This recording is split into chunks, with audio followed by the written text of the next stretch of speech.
Price the Lord. Hallelujah, hallelujah, hallelujah. സകല മഹത്വവും കർത്താവിന് അർപ്പിക്കുന്നു. ഇന്ന് രാത്രിയിൽ കർത്താവിനെ ആത്മാർത്ഥമായി രുചിച്ചറിയുവാൻ തക്കവണ്ണം ഒരവസരം കൂടെ കർത്താവ് നൽകുന്നത് ഓർത്ത് ദൈവത്തിന് സകല മഹത്വവും കർത്താവിന് അർപ്പിക്കുന്നു. പ്രതിയാൽ ഇന്ന് രാത്രിയിൽ ബൈബിൾ ക്ലാസിന്റെ 7ാമത്തെ ദിനത്തിലേക്കാണ് നമ്മൾ ആയിരിക്കുന്നത്. കഴിഞ്ഞ 6 ദിവസവും കർത്താവ് നമ്മളെ അത്ഭുതകരമായി കർത്താവ് നമ്മെ വഴി നടത്തി. വളരെ നന്നായി ക്ലാസ്സുകൾ എടുക്കുവാൻ കർത്താവിന്റെ ദാസൻ അനിയൻ വർഗീസ് അവറുകളെ കർത്താവ് എടുത്ത് ഉപയോഗിച്ചു. ആ ദൈവത്തിന്റെ കരുതലിനെ ഓർത്ത് ദൈവത്തിന് സ്തോത്രം ചെയ്യുന്നു. ഇന്ന് രാത്രിയിലും കർത്താവിന്റെ ആ മാറ്റമില്ലാത്ത വചനം പഠിപ്പിക്കുവാൻ തക്കവണ്ണം കർത്താവിന്റെ ദാസനെ കർത്താവ് എടുത്ത് ഉപയോഗിക്കേണ്ടതിനായി ദൈവകരങ്ങളിലേക്ക് നമ്മളെ തന്നെ സമർപ്പിച്ച് പ്രാർത്ഥനയോടെ നമുക്ക് കർത്താവിന്റെ സന്നിധാനത്തിൽ നമുക്കായിരിക്കാം. നമ്മെ ജയോത്സവമായി നടത്തുന്ന കർത്താവിന് സകല മഹത്വവും നമ്മുടെ കർത്താവിന് നമുക്ക് അർപ്പിക്കാം. പൂർണ്ണമായും നമ്മെ തന്നെ കർത്താവിന്റെ കരങ്ങളിലേക്ക് സമർപ്പിച്ച് പ്രാർത്ഥിച്ച് നമ്മുടെ മീറ്റിംഗ് ഇന്ന് രാത്രി നമുക്ക് ആരംഭിക്കാം. എല്ലാവരും ആയിരിക്കുന്ന ഇടങ്ങളിൽ നമ്മുടെ കണ്ണുകളടച്ച് പ്രാർത്ഥിച്ച് നമ്മുടെ ദൈവത്തിന് മഹത്വം കരയറ്റാം. മഹത്വത്തിന്റെ പ്രത്യാശയായിരിക്കുന്ന ഞങ്ങളുടെ ദൈവമേ, സ്വർഗീയ നല്ല കർത്താവേ, ഈ അനുഗ്രഹമേറിയ നല്ല രാത്രിയുടെ യാമത്തിനായി ഞങ്ങൾ അങ്ങേക്ക് സ്തോത്രം ചെയ്യുന്നു. കർത്താവേ, അവിടുത്തെ വചനം പഠിക്കുവാൻ തക്കവണ്ണം കർത്താവ് ഞങ്ങളെ എടുത്ത് ഉപയോഗിക്കുന്ന ദൈവത്തിന്റെ കൃപയ്ക്കായി സ്തോത്രം ചെയ്യുന്നു. ഇന്ന് രാത്രിയിൽ അവിടുത്തെ തൃപ്പാദത്തിൽ ഞങ്ങൾക്ക് ഒരുമിച്ചായിരിക്കാൻ സ്വർഗം ഞങ്ങളെ സഹായിച്ച ദൈവത്തിന്റെ കൃപയ്ക്കായി സ്തോത്രം ചെയ്യുന്നു. അവിടുന്ന് ഞങ്ങളെ സഹായിക്കുമാറാകണമേ, അവിടുന്ന് ഞങ്ങളെ വിടുവിക്കുമാറാകണമെന്ന് പ്രാർത്ഥിക്കുന്നു. പരിശുദ്ധാത്മാവിന്റെ സാന്നിധ്യവും കൃപയും അടിയങ്ങൾ അനുഭവിച്ചറിയുവാൻ രുചിച്ചറിയുവാൻ തക്കവണ്ണം കർത്താവ് അടിയങ്ങളെ സഹായിക്കണമെന്ന് പ്രാർത്ഥിക്കുന്നു. ക്ലാസ്സുകൾ എടുക്കുവാൻ തക്കവണ്ണം കർത്താവിന്റെ ദാസൻ അനിയൻ വർഗീസ് അവറുകളെ കർത്താവ് എടുത്ത് ഉപയോഗിക്കുന്നല്ലോ. ഏറിയ നാളുകളായി അനേകർക്ക് കർത്താവിന്റെ വചനം പറഞ്ഞു കൊടുക്കുവാൻ കർത്താവിന്റെ ദാസനെ കർത്താവ് എടുത്ത് ഉപയോഗിച്ചിരിക്കുന്നതിനായി സ്തോത്രം ചെയ്യുന്നു. തനിക്ക് കൊടുത്ത ആയുസ് കർത്താവിന് വേണ്ടി നിൽപ്പാൻ കർത്താവ് സഹായിക്കുന്ന ദൈവത്തിന്റെ വൻകൃപകളെ ഓർത്ത് ദൈവത്തിന് സ്തോത്രം ചെയ്യുന്നു. ഇന്ന് രാത്രിയിലും കർത്താവിന്റെ ദാസനെ കർത്താവ് ബലപ്പെടുത്തുമാറാകണമെന്ന് ഞങ്ങൾ പ്രാർത്ഥിക്കുന്നു. പിതാവേ, ആദ്യയുടെ അവസാനം അവിടുത്തെ കൃപയുടെ മറവിലായിരിക്കാൻ സ്വർഗം ഞങ്ങളെ സഹായിക്കണം. കൃപയും ഞങ്ങളെ നിറയ്ക്കണം. കടന്നുവന്ന എല്ലാവരെയും ദൈവകരങ്ങളിലേക്ക് സമർപ്പിച്ച് ഞങ്ങൾ പ്രാർത്ഥിക്കുന്നു. പ്രാർത്ഥന കേട്ടിരിക്കാൻ സ്തോത്രം. സകലവും ഞങ്ങൾക്ക് ജീവൻ വെടിഞ്ഞ യേശു ക്രിസ്തുവിന്റെ ധന്യമുള്ള നാമത്തിൽ താഴ്മയായി യാചിക്കുന്നു. കൃപയോടെ കേൾക്കണം സ്വർഗീയ നല്ല പിതാവേ, ആമേൻ. കർത്താവ് നമ്മുടെ പ്രാർത്ഥന കേട്ടിരിക്കാൻ നമ്മുടെ കരങ്ങളെ ഉയർത്തി ദൈവത്തിന് സ്തോത്രം ചെയ്യാം. Price the Lord. Hallelujah, hallelujah. സകല മഹത്വവും കർത്താവിന്. നാം ഇന്ന് രാത്രിയിൽ നമ്മുടെ കർത്താവിനെ ആരാധിക്കാൻ വേണ്ടി പോവുകയാണ്. ഒരല്പസമയം സകല മഹത്വവും കർത്താവിന് അർപ്പിച്ച് പ്രാർത്ഥനയോടെ നമുക്ക് ദൈവത്തിന്റെ പാദത്തിലായിരിക്കാം. തുടർന്നുള്ള സമയം കർത്താവിന്റെ ദാസൻ ഫിന്നി വർഷിപ്പിന് ലീഡ് ചെയ്യുന്നതായിരിക്കും. നമ്മെ തന്നെ കർത്താവിന്റെ കരങ്ങളിൽ ഏൽപ്പിച്ചു കൊടുത്ത് എല്ലാവരും മ്യൂട്ട് ചെയ്ത് അതാത് ഇടങ്ങളിൽ ഇരുന്ന് പാടി നമ്മുടെ ദൈവത്തെ നമുക്ക് മഹത്വപ്പെടും. Praise the Lord. ഹല്ലേലൂയ. Praise God. Praise the Lord. Praise the Lord. നമ്മുടെ ബൈബിൾ ക്ലാസിന്റെ 7ാമത്തെ ആഴ്ചക്കാലം പ്രാരംഭ നിമിഷങ്ങളിൽ ഹല്ലേലൂയ നമ്മളായിരിക്കുന്നു. ഹല്ലേലൂയ. ഈ സൂമിന്റെ പ്ലാറ്റ്ഫോമിൽ നമ്മൾ വിവിധയിടങ്ങളിലായിരിക്കുമ്പോൾ ദൈവസാന്നിധ്യം ഈ പ്രാരംഭ നിമിഷങ്ങളിൽ നാം അനുഭവിക്കുവാൻ ഹല്ലേലൂയ നമുക്കായിരിക്കും ഇരുന്നു കൊണ്ട് നമുക്ക് നമ്മുടെ കർത്താവിനെ നമ്മുടെ വീണ്ടെടുപ്പനായ ദൈവത്തെ പാടി സ്തുതിക്കുവാനുള്ള അവസരമാണിത്. Price the Lord. ഹല്ലേലൂയ. നമ്മുടെ ഉള്ളതുപോലെ അറിയുന്ന നമ്മുടെ കർത്താവ്. Price the Lord. ആ കർത്താവ് നമ്മുടെ നിരൂപണങ്ങളെ ദൂരത്തും ഗ്രഹിക്കുന്ന ദൈവമാണ്. Price the Lord. നമ്മുടെ ഇരിപ്പും നടപ്പും കിടപ്പും എല്ലാം ശോധന ചെയ്യുന്ന ദൈവമാണ്. Price the Lord. ആ കർത്താവിന് മുമ്പിലാണ് നമ്മൾ വിവിധ ഇടങ്ങളിൽ, വിവിധ വീടുകളിൽ, വിവിധ സാഹചര്യങ്ങളിൽ, യാത്രയിൽ ഒക്കെ നാം ഇരുന്ന് ഈ വചനം ശ്രവിക്കുമ്പോഴും പ്രൈസ് ദി ലോർഡ് ആ ദൈവ സാന്നിധ്യം അനുഭവിക്കുവാൻ പ്രൈസ് ദി ലോർഡ് നമുക്ക് സാധിക്കും. Price the Lord. ആ കർത്താവിൻ്റെ കരങ്ങളിലേക്ക് നമുക്ക് സമർപ്പിച്ചു കൊടുത്തുകൊണ്ട് പ്രൈസ് ദി ലോർഡ് നമുക്ക് കർത്താവിനെ പാടി ആരാധിക്കാം. Price the Lord.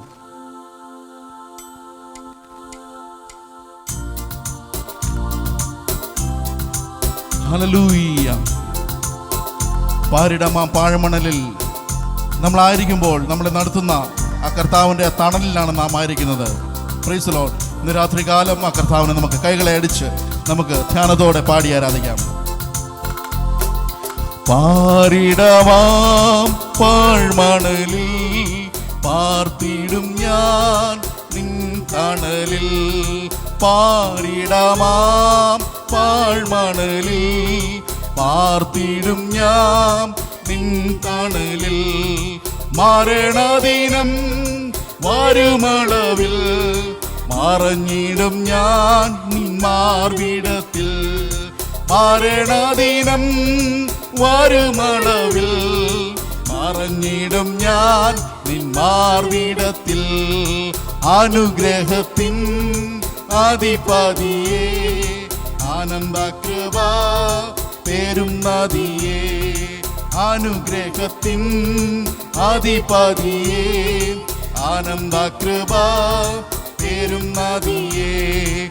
അനുദിനം നിൻ പാദം ഗതിയേ അടിയാനു നിൻ കൃപമതി. ഹല്ലേലൂയ. അനുദിനം നിൻ പാദം ഗതിയേ അടിയാനു നിൻ കൃപമതിയേ.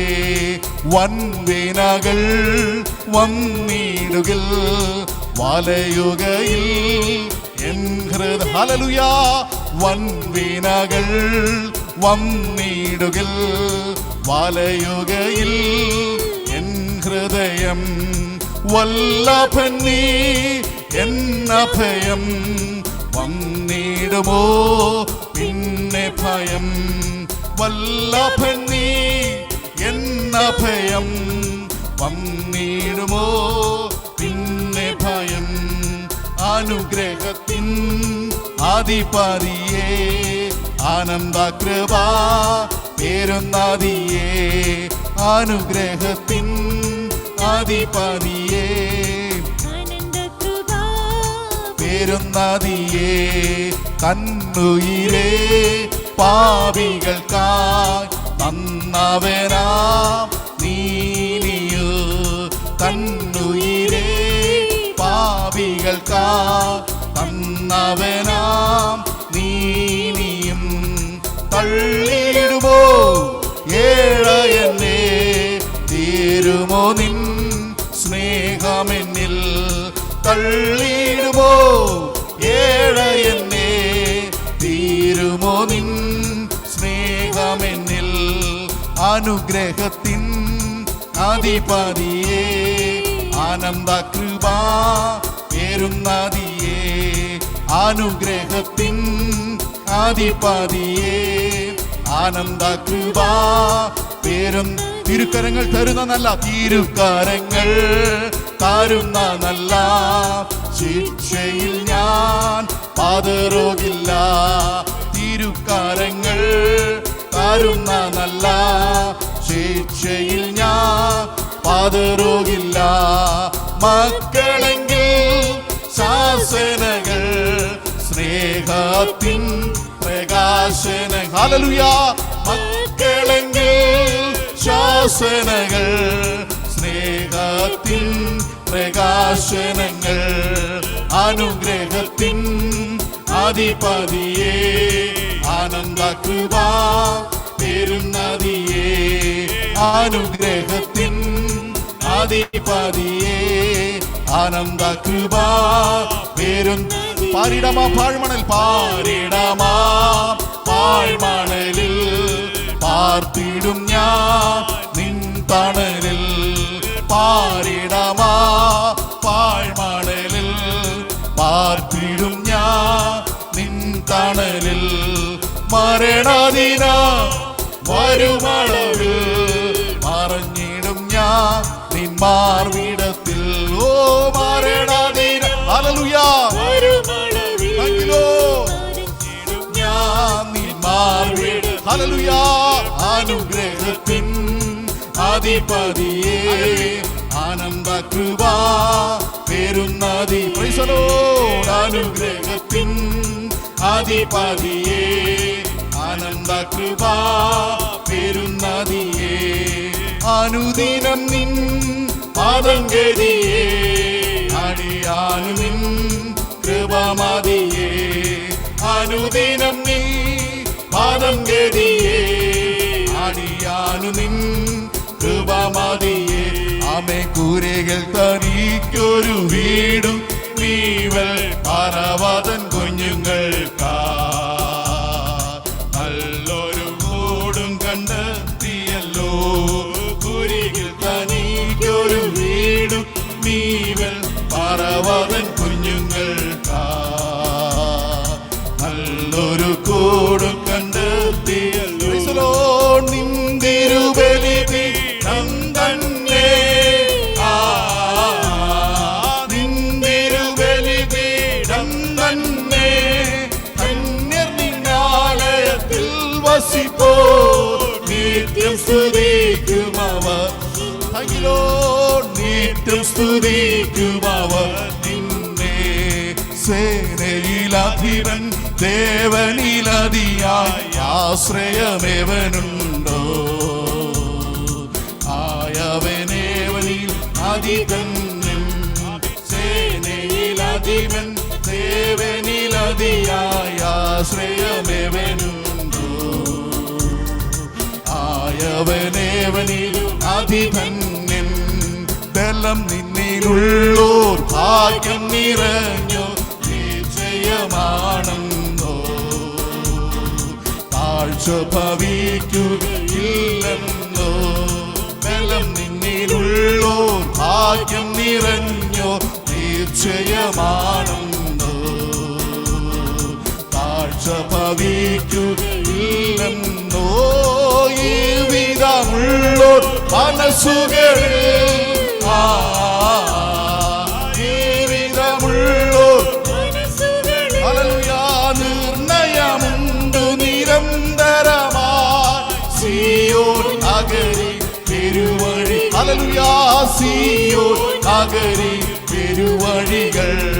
സേനയിലധിപൻ ദേവനിലതിയായി ആശ്രയമേവനുണ്ടോ. ആയവനേവനിൽ അതിപൻ സേനയിലധിപൻ ദേവനിലതിയായി ആശ്രയമേവനുണ്ടോ.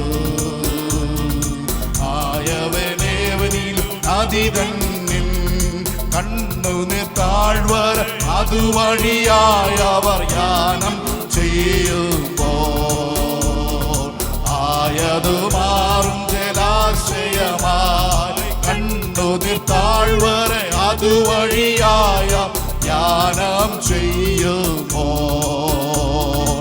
ആയതു മാറും വിശ്വാസത്തോടെ മുൻമഴ അനുഗ്രഹ പൂർണ്ണമകൂ. മുൻമഴ അനുഗ്രഹ പൂർണ്ണമകൂ. പ്രാപിക്കും ബലമാവ വെള്ളത്തിനുമേ ചെന്നത്തുമേവ് സിയോനിൽ. ചെന്നത്തുമേവ് സിയോനിൽ. സേനയിലധിപൻ ദേവനിലതിയായി ആശ്രയമേവനുണ്ടോ. ആയവനേവനിൽ അതിപൻ സേനയിലധിപൻ ദേവനിലതിയായി ആശ്രയമേവനുണ്ടോ.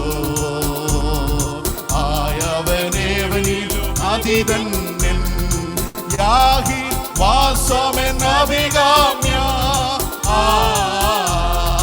യാഹി വാസമെന്നഭികാമ്യം വാഞ്ചിച്ചു മോഹിക്കും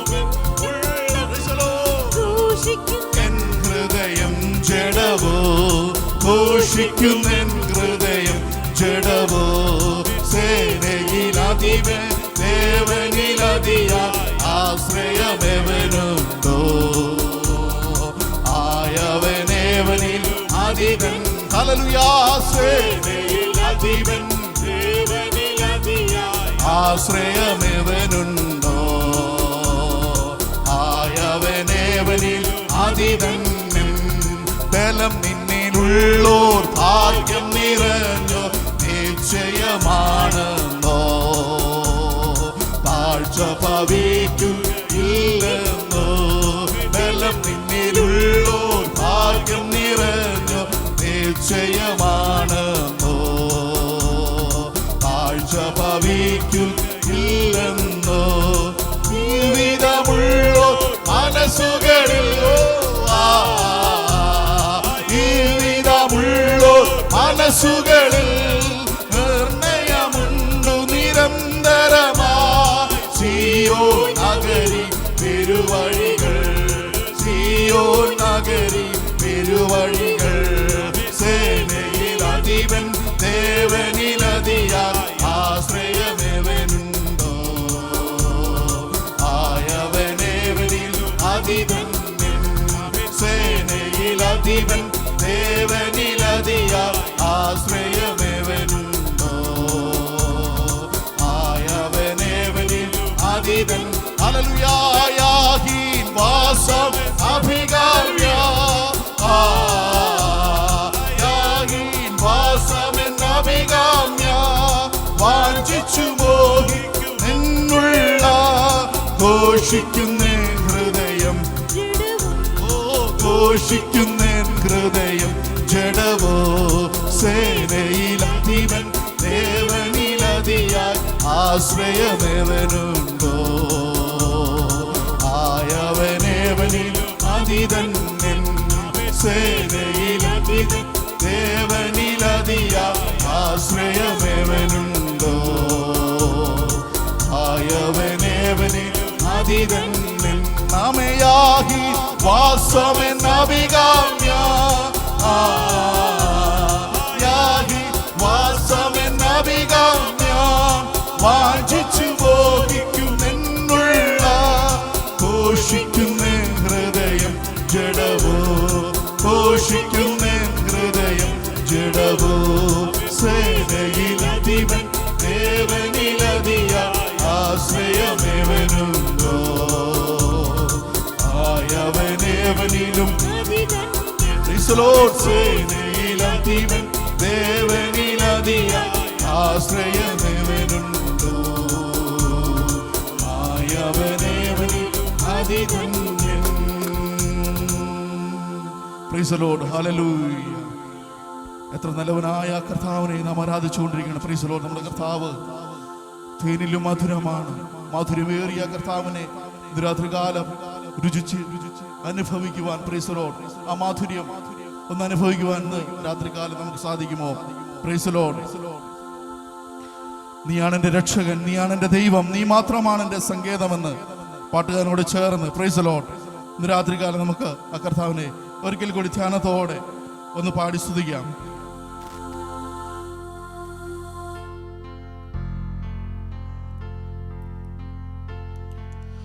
തേനിലും മധുരമാ, തേനിലും മധുരമാ യേശു ക്രിസ്തു മാധുര്യവാ. രുചിച്ചു നോക്കി ഞാൻ കർത്തൻ കൃപകളെ. യേശു ക്രിസ്തു മാധുര്യവാ. രുചിച്ചു നോക്കി ഞാൻ കർത്തൻ കൃപകളെ. യേശു ക്രിസ്തു മാധുര്യവാ. നീ എൻ്റെ സർവവും, നീ എനിക്കുള്ളവൻ. നീ എൻ്റെ സർവവും, എല്ലാറ്റിലും നിൻ ജീവനിൻ പേർക്ക തന്നതീനാ. നീ എൻ്റെ സർവവും, എല്ലാറ്റിലും.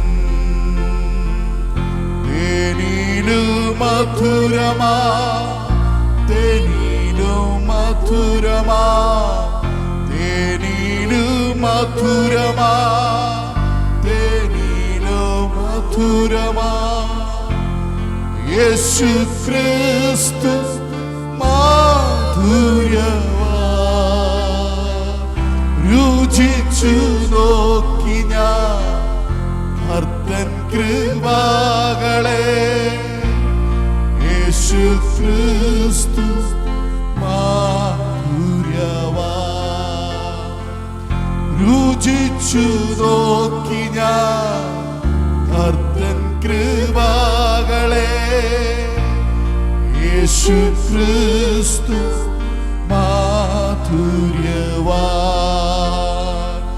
തേനിലും മധുരമാ, തേനിലും മധുരമാ, തേനിലും മധുരമാ, തേനിലും മധുരമാ, യേശു ക്രിസ്തു മാധുര്യവാൻ.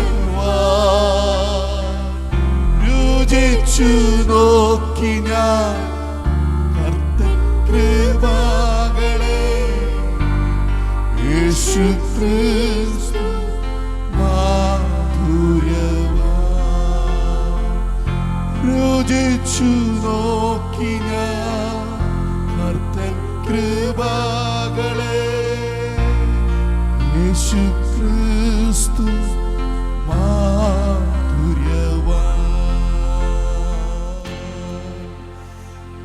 പരിശുദ്ധ ദൈവമേ, സ്വർഗ്ഗസ്ഥ പിതാവേ, നല്ല സമയത്തിനാ ഞങ്ങൾ അങ്ങേ വീണ്ടും സ്തുതിക്കുന്നു, സ്തോത്രം ചെയ്യുന്നു. ഹല്ലേലൂയ. തേനിലും മധുരമായ കർത്താവിൻ്റെ ഒന്ന് രുചിച്ചറിയുവാൻ ഇന്ന് രാത്രി കാലവും ഞങ്ങളെ സഹായിച്ച നല്ല കൃപയ്ക്കായി നന്ദിയോടെ ഞങ്ങൾ അങ്ങേ സ്തുതിക്കുന്നു, സ്തോത്രം ചെയ്യുന്നു കർത്താവേ. ഹല്ലേലൂയ. പാടുവാൻ ആരാധിപ്പാൻ ഞങ്ങളെ സഹായിച്ച നല്ല കൃപയ്ക്കായി സ്തോത്രം. തുടർന്ന് നമ്മളെല്ലാ ശുശ്രൂഷകളെയും കർത്താവ് അനുഗ്രഹിക്കണമെന്ന് പ്രാർത്ഥിക്കുന്നു പിതാവേ. വനത്തിൽ നിന്ന് സംസാരിപ്പാൻ, ക്ലാസ്സുകൾ എടുക്കുവാൻ ദാസന്മാരെ അഭിഷിക്തന്മാരെ ബലപ്പെടുത്തണമെന്ന് പ്രാർത്ഥിക്കുന്നു. കേൾക്കുന്ന വചനങ്ങൾ ഞങ്ങളുടെ ജീവിതത്തിൽ ബലമാകുവാൻ, ജീവനാകുവാൻ കാരണമായി തീരണമെന്ന് പ്രാർത്ഥിക്കുന്നു കർത്താവേ. പ്രാർത്ഥന യാചന കേട്ട കൃപയ്ക്കായി സ്തോത്രം, യേശുവിൻ നാമത്തിൽ തന്നെ. ആമേൻ. Praise the Lord. ഹല്ലേലൂയ. Praise the Lord. ഹല്ലേലൂയ. സ്തോത്രം, സ്തോത്രം, സ്തോത്രം. Praise the Lord. കർത്താവ് നമ്മുടെ പ്രാർത്ഥന കേട്ടിരിക്കാതെ നമുക്ക് കർത്താവിന് സ്തോത്രം ചെയ്യാം. കഴിഞ്ഞ അരമണിക്കൂർ നാം കർത്താവിനെ ആരാധിച്ചുകൊണ്ടിരിക്കുകയായിരുന്നു.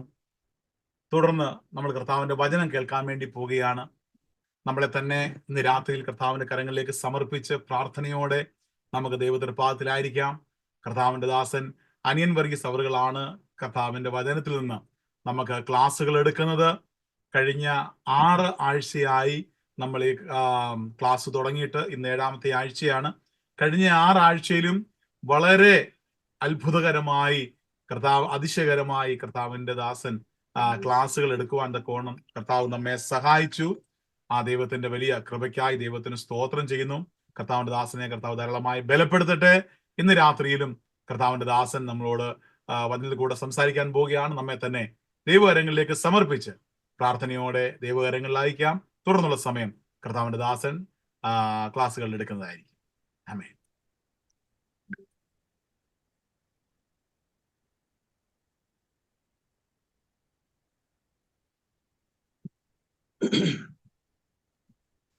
നമ്മുടെ കർത്താവും ലോകരക്ഷിതാവുമായ യേശു ക്രിസ്തുവിന്റെ നാമം മാത്രം മഹത്വപ്പെടുമാറാകട്ടെ. എല്ലാവർക്കും വളരെ സ്നേഹത്തോടും വിനയത്തോടും ബഹുമാനത്തോടും കൂടെ വളരെ വന്ദനം അറിയിക്കുകയാണ്. Church of God Sharjah full gospel അസംബ്ലിയെ ഓർത്ത് ദൈവത്തെ സ്തുതിക്കുന്നു. അവിടെ കർത്താവിന്റെ അനുഗ്രഹീതമായ ശുശ്രൂഷ ചെയ്യുന്ന ദൈവദാസൻ, അതോടൊപ്പം മറ്റ് സഹോദരി സഹോദരന്മാർ, യങ്സ്റ്റേഴ്സ്, കുഞ്ഞുങ്ങൾ എല്ലാവർക്കും സ്നേഹ വന്ദനം. ഇന്ന് നമ്മള് പെർഗമോ സഭയ്ക്കുള്ള ദൂതാണ് പഠിക്കാനായിട്ട് ആഗ്രഹിക്കുന്നത്. എന്നാൽ അതിനു മുൻപായിട്ട് കഴിഞ്ഞ ആഴ്ച ഒരു സംശയം വാട്സപ്പ് വഴി ചോദിച്ചിരുന്നു. അതിന്റെ മറുപടി പറഞ്ഞ ശേഷം പെർഗമോ സഭയ്ക്കുള്ള ദൂതിലേക്ക് പ്രവേശിക്കാമെന്നാണ് വിചാരിക്കുന്നത്. നമ്മുടെ പ്രിയ ജോർച്ചാനാണ് ആ സംശയം ചോദിച്ചത്.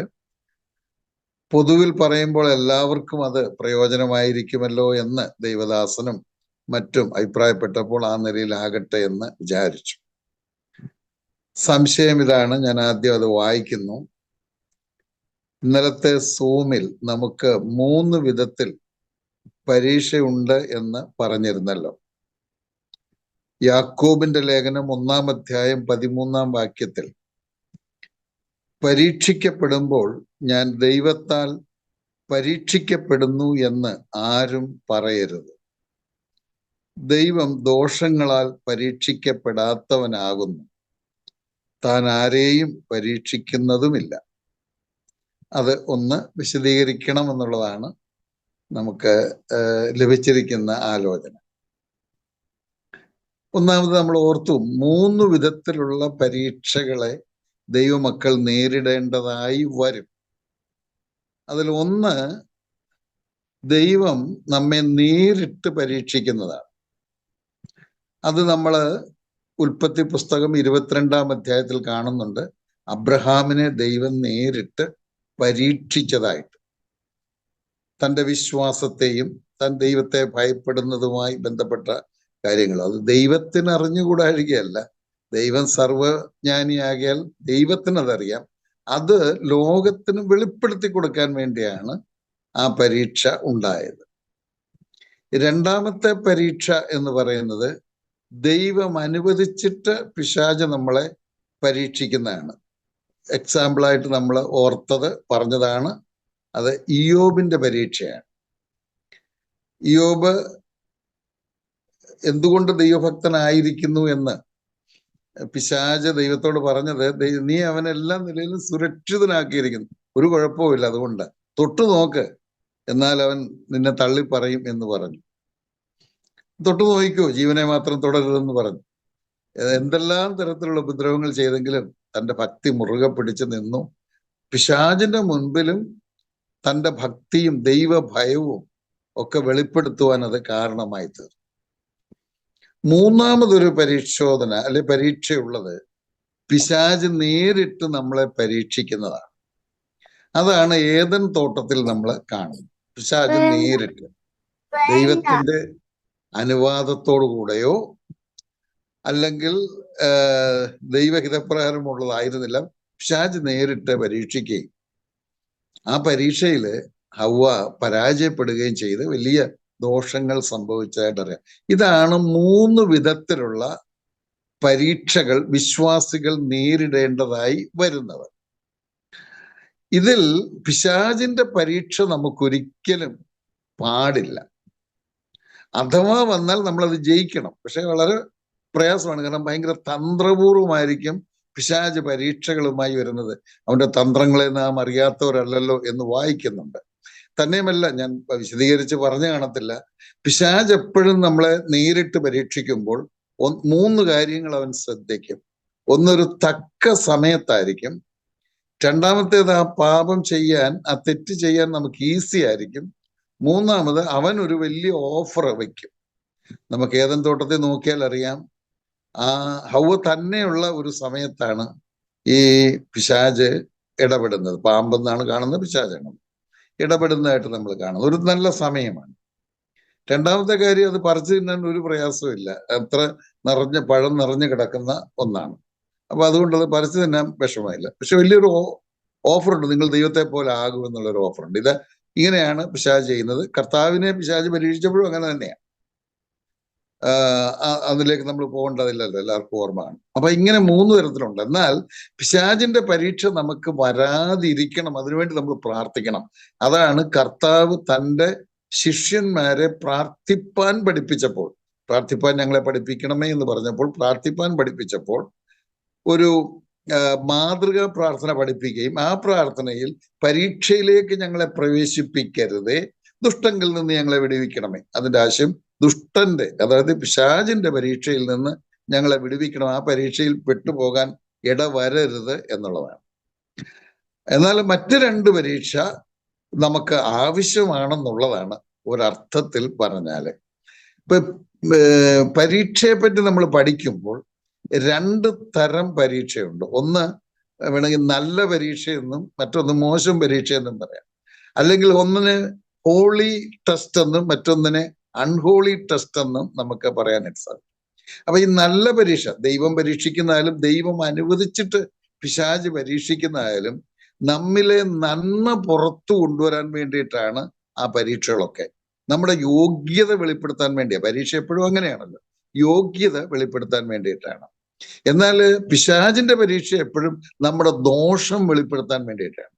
നമ്മുടെ ദോഷ സ്വഭാവങ്ങളെ വെളിപ്പെടുത്താനും അതിന് അവസരം ഉണ്ടാക്കുക എന്നുള്ളതാണ് പിശാചിന്റെ പരീക്ഷ. അത് നമുക്ക് വേണ്ട. അതിൽ നിന്ന് എപ്പോഴും എല്ലാ ദിവസവും നമ്മൾ പ്രത്യേകമായിട്ട് അതിനുവേണ്ടി പ്രാർത്ഥിക്കണം. പിശാചിന്റെ പരീക്ഷയിലേക്ക് നമ്മൾ അകപ്പെടരുത് എന്നുള്ളത്. എന്നാൽ ദൈവിക പരീക്ഷ നല്ലതാണ്. നമ്മൾ 1 പത്രോസ് 1:7 വായിക്കുന്നുണ്ട്, വിശ്വാസത്തിന്റെ പരിശോധന വിലയേറിയതെന്ന് കർത്താവിന്റെ പ്രത്യക്ഷതയിൽ നാം അറിയും എന്നവിടെ പറയുന്നുണ്ട്. ആ പരീക്ഷയൊക്കെ നല്ലതാണ്. യാക്കോബിന്റെ ലേഖനത്തിൽ നിന്നാണ് നമ്മളൊരു 1:13 വായിച്ചത്. 12 വായിക്കുന്നുണ്ട്, പരീക്ഷ സഹിക്കുന്ന മനുഷ്യൻ ഭാഗ്യവാൻ, അവൻ കൊള്ളാവുന്നവനായി തെളിഞ്ഞ ശേഷം കർത്താവ് വാഗ്ദത്തം ചെയ്ത ജീവകിരീടം പ്രാപിക്കും. ആ പരീക്ഷയിലൊക്കെ നമ്മൾ വിജയിക്കുകയും നമുക്കത് ജീവകിരീടം ലഭിക്കുന്നതിന് കാരണമായി തീരുകയും ചെയ്യും. ഇനി നമ്മൾ ഈ 13 വാക്യത്തിലേക്ക് വരികയാണ്. അതായത് അതാണല്ലോ വിശദീകരിക്കാൻ പറഞ്ഞത്. ശരിക്കും യാക്കോബിന്റെ ലേഖനം 12 വാക്യം നല്ല പരിശോധനയെ പറ്റിയാണ് പറയുന്നത്. ദൈവം നമ്മളെ പരിശോധിക്കുകയും അതിൽ വിജയിക്കുകയും നമുക്ക് ജീവകിരീടം ലഭിക്കുകയും ചെയ്യുന്ന ഹോളി ടെസ്റ്റ് ആണത്. എന്നാൽ 13 മുതൽ 17 വരെയുള്ള ഭാഗത്ത് കാണുന്നത് അൺഹോളി ടെസ്റ്റ് ആണ്. അത് പിശാചിന്റെ പരീക്ഷകൾ തന്നെ, നമുക്ക് ദോഷത്തിനായിട്ടുള്ള പരീക്ഷയാണ്. എന്നാൽ ഇതിന് ഇടയ്ക്കൊരു വാക്യം കിടപ്പുണ്ട്, ഒരു വാക്ക് കിടപ്പുണ്ട് 1:13. ശ്രദ്ധിക്കുക, പരീക്ഷിക്കപ്പെടുമ്പോൾ ഞാൻ ദൈവത്താൽ പരീക്ഷിക്കപ്പെടുന്നു എന്ന് ആരും പറയരുത്. അതായത് ദോഷത്തിനായുള്ള പരീക്ഷകൾ, പാപം ചെയ്യാനുള്ള പരീക്ഷ, തെറ്റ് ചെയ്യാനുള്ള പരീക്ഷ, അതൊരിക്കലും ദൈവത്താൽ അല്ല എന്നാണ് അതിന്റെ വിശദീകരണം. അടുത്തത്, ദൈവം ദോഷങ്ങളാൽ പരീക്ഷിക്കപ്പെടാത്തവനാകുന്നു എന്നത് നമ്മൾ പൊടുന്നനവെ വായിച്ചാൽ അതിന്റെ അർത്ഥം മനസ്സിലാകത്തില്ല. സാധാരണ നമ്മൾ അതിന് മനസ്സിലാക്കുന്നത് ദൈവം നമ്മളെ ദോഷങ്ങളാൽ പരീക്ഷിക്കുകയില്ലെന്ന്. അത് ശരിയാണ്. ആ ആശയം തൊട്ടു താഴെയുണ്ട്. താൻ ആരെയും പരീക്ഷിക്കുന്നത് ഇല്ല എന്ന്, ദോഷത്തിനായിട്ട് ആരെയും പരീക്ഷിക്കുന്നില്ല. അത് ശരിയാണ്. പക്ഷെ ഈ വാക്യം, ആ വാക്ക് പ്രത്യേകം ശ്രദ്ധിക്കണം. ദൈവം ദോഷങ്ങളാൽ പരീക്ഷിക്കപ്പെടാത്തവനാകുന്നു എന്നുള്ളതിന് വേറെയാണ് ആശയം. അതിന്റെ ആശയം എന്താന്ന് ചോദിച്ചാൽ, അവിടെ ദൈവം എന്ന് ഉദ്ദേശിച്ചിരിക്കുന്നത് യേശുക്രിസ്തുവിനെയാണ്. അപ്പൊ യേശുക്രിസ്തു ദോഷങ്ങളാൽ പരീക്ഷിക്കപ്പെടാത്തവനാകുന്നു എന്ന് പറഞ്ഞാൽ, കർത്താവിന്റെ പരിശുദ്ധിയെ പറ്റി നമ്മൾ പഠിക്കുമ്പോൾ കർത്താവ് പാപം ചെയ്തിട്ടില്ലെന്ന് മാത്രമല്ല, പാപം ചെയ്യാനുള്ള ഒരു പ്രേരണ പോലും ഒരിക്കലും ഉണ്ടായിട്ടില്ല കർത്താവിന്. അതാണ് അവിടെ ദോഷങ്ങളാൽ പരീക്ഷിക്കപ്പെടാത്തവൻ എന്ന് പറഞ്ഞിരിക്കുന്നത്. നമ്മൾ ചെയ്യുന്നില്ലെങ്കിലും എപ്പോഴും ചെയ്യാനുള്ള പ്രേരണ നമുക്ക് ഉണ്ട്. എന്നാൽ കർത്താവിന് അതില്ല. അത് തെളിയിക്കുന്ന ഒരു വാക്യമാണ് എബ്രായർ 4:15 നമ്മൾ കാണുന്നത്. പാപം ഒഴികെ സകലത്തിലും നമുക്ക് തുല്യനായി പരീക്ഷിക്കപ്പെട്ടവനാണ് കർത്താവ്. പാപത്തിന്റെ പരിശോധന ഒരിക്കലും ഉണ്ടായിട്ടില്ല. അത് ചെയ്യാനുള്ള ഒരു ടെൻഡൻസി പോലും തന്റെ ഹൃദയത്തിൽ ഉണ്ടായിട്ടില്ല. അതാണ് ആ നടുവിലത്തെ പ്രത്യേക ഭാഗത്തിന്റെ അർത്ഥം. ആ കർത്താവ് നമ്മളെ ഒരിക്കലും പാപത്തിനായി, തെറ്റിനായി, ദോഷത്തിനായി പരീക്ഷിക്കുന്നതല്ല. പിശാചാണ് നമ്മളെ ദോഷത്തിനായി പരീക്ഷിക്കുന്നത്. എന്നും എപ്പോഴും നമ്മൾ പ്രാർത്ഥിച്ചോണം അവന്റെ പരീക്ഷയിൽ അകപ്പെടാൻ. മറ്റേ 2 പരീക്ഷ നമ്മുടെ യോഗ്യത വെളിപ്പെടുത്താൻ, നമ്മുടെ നന്മ വെളിപ്പെടുത്താൻ വേണ്ടിയിട്ടാണ് ഉള്ളത്. ഇതാണ് അതിന്റെ വിശദീകരണം. അത് ധാരാളം മതിയാകും എന്ന് ഞാൻ വിചാരിക്കുകയാണ്. ദൈവം നമ്മെ സഹായിക്കട്ടെ. ഇനി നമുക്ക് നമ്മുടെ ഇന്നത്തെ വേദഭാഗത്തേക്ക് വരാം. പെർഗാമോസ് സഭയ്ക്കുള്ള ദൂതാണ് ഇന്ന് നമ്മൾ പഠിക്കാനായിട്ട് ആഗ്രഹിക്കുന്നത്. ഇന്നൊരു ദിവസം കൊണ്ട് എടുത്ത് തീരണമെന്നാണ് എൻ്റെ ആഗ്രഹം. എന്ന് കരുതി വളരെ വേഗം അങ്ങ് എടുത്തു പോവുകയില്ല. എന്നാൽ വളരെ ആവശ്യമില്ലാത്ത വിശദീകരണങ്ങളും കൊടുക്കാതെ കർത്താവ് തരുന്ന കൃപയ്ക്കനുസരിച്ച് നമുക്കത് ചിന്തിച്ചു പോകാം എന്ന് വിചാരിക്കുകയാണ്. പെർഗാമോസ് സഭ ഏഷ്യ മൈനറിലുള്ള മറ്റൊരു സഭയാണ് പെർഗാമോസ് സഭ. പെർഗാമോസ് എന്ന് പറയുന്നത് ഒരു സ്ഥലപ്പേരാണ്. അവിടെ ഒരു കൂടിവരവ്, ചിലർ രക്ഷിക്കപ്പെട്ട് സ്നാനപ്പെട്ട് ഒരു കൂടിവരവ് ഉണ്ടായപ്പോൾ ആ സഭയെ പെർഗാമോസ് സഭ എന്ന് വിളിക്കുന്ന ഒരു മാതൃകയാണ് നമ്മൾ ദൈവവചനത്തിൽ 1-ാം നൂറ്റാണ്ട് മുതൽ ഇങ്ങോട്ട് കണ്ട് വരുന്നത് എന്നുള്ളതാണ്. ഇനി നമ്മൾ ആ വാക്യങ്ങള് വായിക്കാനായിട്ട് പോവുകയാണ്. എന്നാൽ വായിക്കുന്നതിന് മുൻപ് നമുക്ക് ഓർമ്മയുണ്ടല്ലോ, നമ്മൾ പഠന സൗകര്യത്തിനായിട്ട് 5ആയിട്ട് വിഭജിച്ചാണ് പഠിക്കുന്നത്. അതുകൊണ്ട് ഞാൻ ഓരോന്നിന്റെ ഹെഡിങ് പറയുകയും നമുക്ക് ആ വാക്യങ്ങൾ വീതം വായിച്ചു പോയാൽ നമുക്ക് കുറച്ച് എളുപ്പമുണ്ട് പിന്നീട് ചിന്തിക്കാനും ഒക്കെ ആയിട്ട്. അതുകൊണ്ട് അങ്ങനെയാണ് നമുക്ക് വായിക്കാനായിട്ട് പറ്റുന്നത്. ഇപ്പൊ 12 മുതൽ 17 വരെയുള്ള വാക്യങ്ങളിലാണ് പെർഗമോ സഭയെ പറ്റി പറഞ്ഞിരിക്കുന്നത്. 12-ാം വാക്യത്തിൽ യേശുക്രിസ്തു തന്നെ തന്നെ പരിചയപ്പെടുത്തുന്നു. 13-ാം വാക്യത്തിൽ അവരുടെ നന്മ പറയുന്നു. 14-15 അവരുടെ തിന്മ പറയുന്നു. 16 അവർക്ക് ബുദ്ധിപദേശം കൊടുക്കുന്നു. 17 അവർക്ക് പാരിതോഷികം പ്രഖ്യാപിക്കുന്നു. ഇനി നമുക്ക് ആ നിലയിൽ വായിക്കാം. ആദ്യം കർത്താവ് തന്നെ തന്നെ പരിചയപ്പെടുത്തുന്ന 12-ാം വാക്യം ഒന്ന് വായിച്ചു കേൾക്കാം. പെർഗമോസിലെ സഭയുടെ ദൂതൻ എഴുതുക, മൂർച്ചയേറിയ ഇരുവായ്ത്തല വാൾ ഉള്ളവൻ അരുളി ചെയ്യുന്നത്.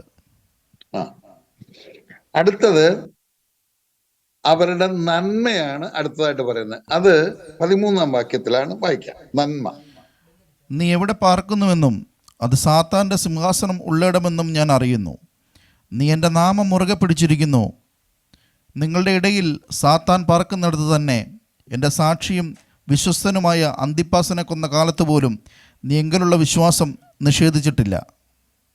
ഇനി അവരുടെ തിന്മയാണ് പറയുന്നത്. 2 വാക്യങ്ങളിലാണ്, 14-15 ഒന്നിച്ച് വായിക്കാം. എങ്കിലും നിന്നെക്കുറിച്ച് കുറഞ്ഞൊരു കുറ്റം പറവാനുണ്ട്. ഇസ്രായേൽ മക്കൾ വിഗ്രഹാർപ്പിതം തിന്നേണ്ടതിനും ദുർനടപ്പ് ആചരിക്കേണ്ടതിനും അവരുടെ മുമ്പിൽ ഇടർച്ച വയ്പാൻ ബാലാക്കിന് ഉപദേശിച്ചു കൊടുത്ത ബിലയാമിൻ്റെ ഉപദേശം പിടിച്ചിരിക്കുന്നവർ അവിടെ നിനക്കുണ്ട്.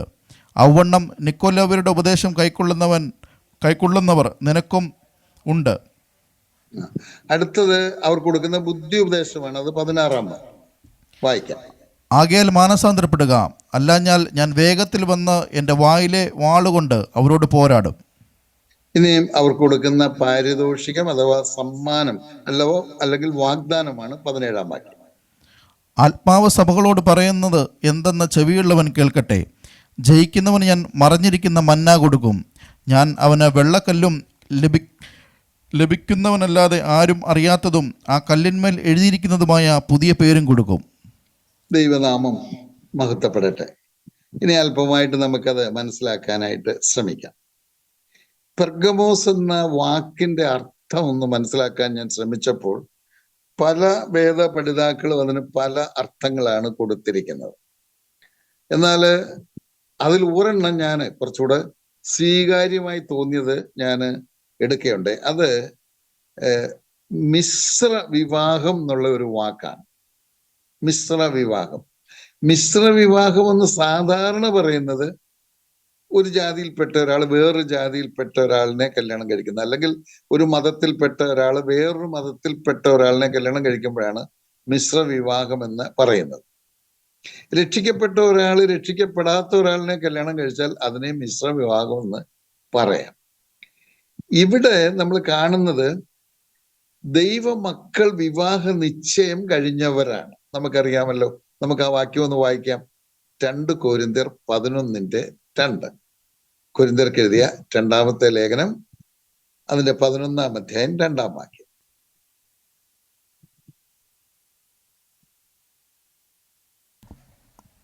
ഞാൻ നിങ്ങളെക്കുറിച്ച് ദൈവത്തിൻ്റെ എരിവോടെ എരിയുന്നു. ഞാൻ ക്രിസ്തു എന്ന ഏകപുരുഷന് നിങ്ങളെ നിർമ്മല കന്യകയായി ഏൽപ്പിപ്പാൻ വിവാഹ നിശ്ചയം ചെയ്തിരിക്കുന്നു. മതി, നമുക്ക് പേജ് മറിക്കല്ലേ, ഒരു വാക്യം കൂടെ വായിക്കണം. ആദ്യം ഇത് 1-2 വാക്ക് പറഞ്ഞിട്ട് നോക്കുക. അവിടെ വിശ്വാസികൾ ദൈവമക്കളൊക്കെ വിവാഹ നിശ്ചയം കഴിഞ്ഞവരാണ്. അപ്പൊ ആരുമായിട്ടുള്ള വിവാഹമാണ്? ക്രിസ്തു എന്ന ഏക പുരുഷനുമായി വിവാഹ നിശ്ചയം കഴിഞ്ഞു. വിവാഹ നിശ്ചയം കഴിഞ്ഞാൽ ആ മണവാട്ടിയുടെ ഹൃദയത്തിൽ പിന്നെ ഒരൊറ്റ ചിന്തയുള്ളൂ, ഒരാളെ ഉള്ളൂ. ആ ആളിനോട് മാത്രമാണ് സ്നേഹമായിട്ട് ഇരിക്കേണ്ടത്. അത് മണവാളനാണ്, അല്ലെങ്കിൽ ക്രിസ്തുവിനോട്. അപ്പൊ സഭ ക്രിസ്തുവിനെ മാത്രം സ്നേഹിക്കുകയും ക്രിസ്തുവിനെ മാത്രം ഹൃദയത്തിൽ ധ്യാനിക്കുകയും ഒക്കെ ചെയ്തുകൊണ്ടിരിക്കേണ്ടതാണ്. അതാണ് അടുത്ത വാക്യത്തിൽ പറയുന്നത്. അതുകൂടെ ഒന്ന് നോക്കാം. എന്നാൽ സർപ്പം ഹവ്വയെ ഉപായത്താൽ ചതിച്ചതുപോലെ നിങ്ങളുടെ മനസ്സ് ക്രിസ്തുവിനോടുള്ള ഏകാഗ്രതയും നിർമ്മലതയും വിട്ട് വഷളായി പോകുമോ എന്ന് ഞാൻ ഭയപ്പെടുന്നു. നമ്മൾ ആ വാക്യമൊക്കെ നേരത്തെ വായിച്ചിട്ടുണ്ട്.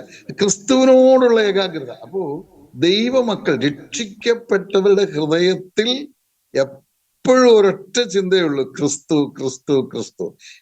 ക്രിസ്തുവിനെ മാത്രം സ്നേഹിക്കുകയും ക്രിസ്തുവിനെ മാത്രം ഹൃദയത്തിൽ ധ്യാനിക്കുകയും ആ ഏകാഗ്രതയോടെ ജീവിക്കുകയും വേണം.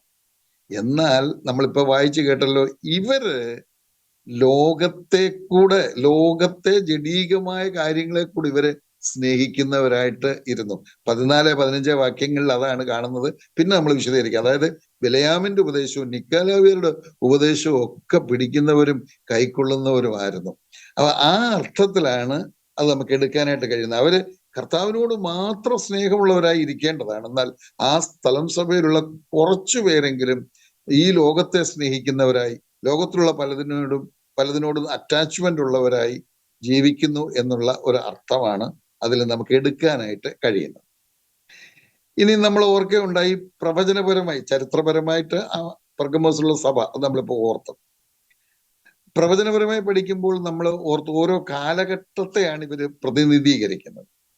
ഈ പെർഗമോസ് സഭ ദൈവത്തിന്റെ ദാസന്മാർ അല്ലെ വേദപഠിതാക്കൾ പറയുന്നത് 4, 5, 6 നൂറ്റാണ്ടുകളിൽ ഈ സ്ഥലം സഭയ്ക്ക് സമാനമായ സ്വഭാവമുള്ള സഭകളായിരുന്നു. പഠിക്കുമ്പോൾ നമ്മൾ ഓർത്തിട്ടുണ്ട്, എല്ലാ കാലത്തും ഈ സഭയ്ക്ക് സമാനതയുള്ളവരുണ്ട്, ഇന്നുമുണ്ട്. പക്ഷെ പൊതുവെ 4-ാം നൂറ്റാണ്ട്, 5-ാം നൂറ്റാണ്ട്, 6-ാം നൂറ്റാണ്ട് ഈ കാലഘട്ടത്തിലെ സഭ ഈ പെർഗമോ സഭയ്ക്ക് സമാനമായിരുന്നു എന്ന് കാണാനായിട്ട് കഴിയും. ഇനി പെർഗമോസിന്റെ ഒരു പ്രത്യേകത എന്ന് പറയുന്നത്, പെർഗമോസിൽ ഒരു വലിയ ക്ഷേത്രം ഉണ്ടായിരുന്നു.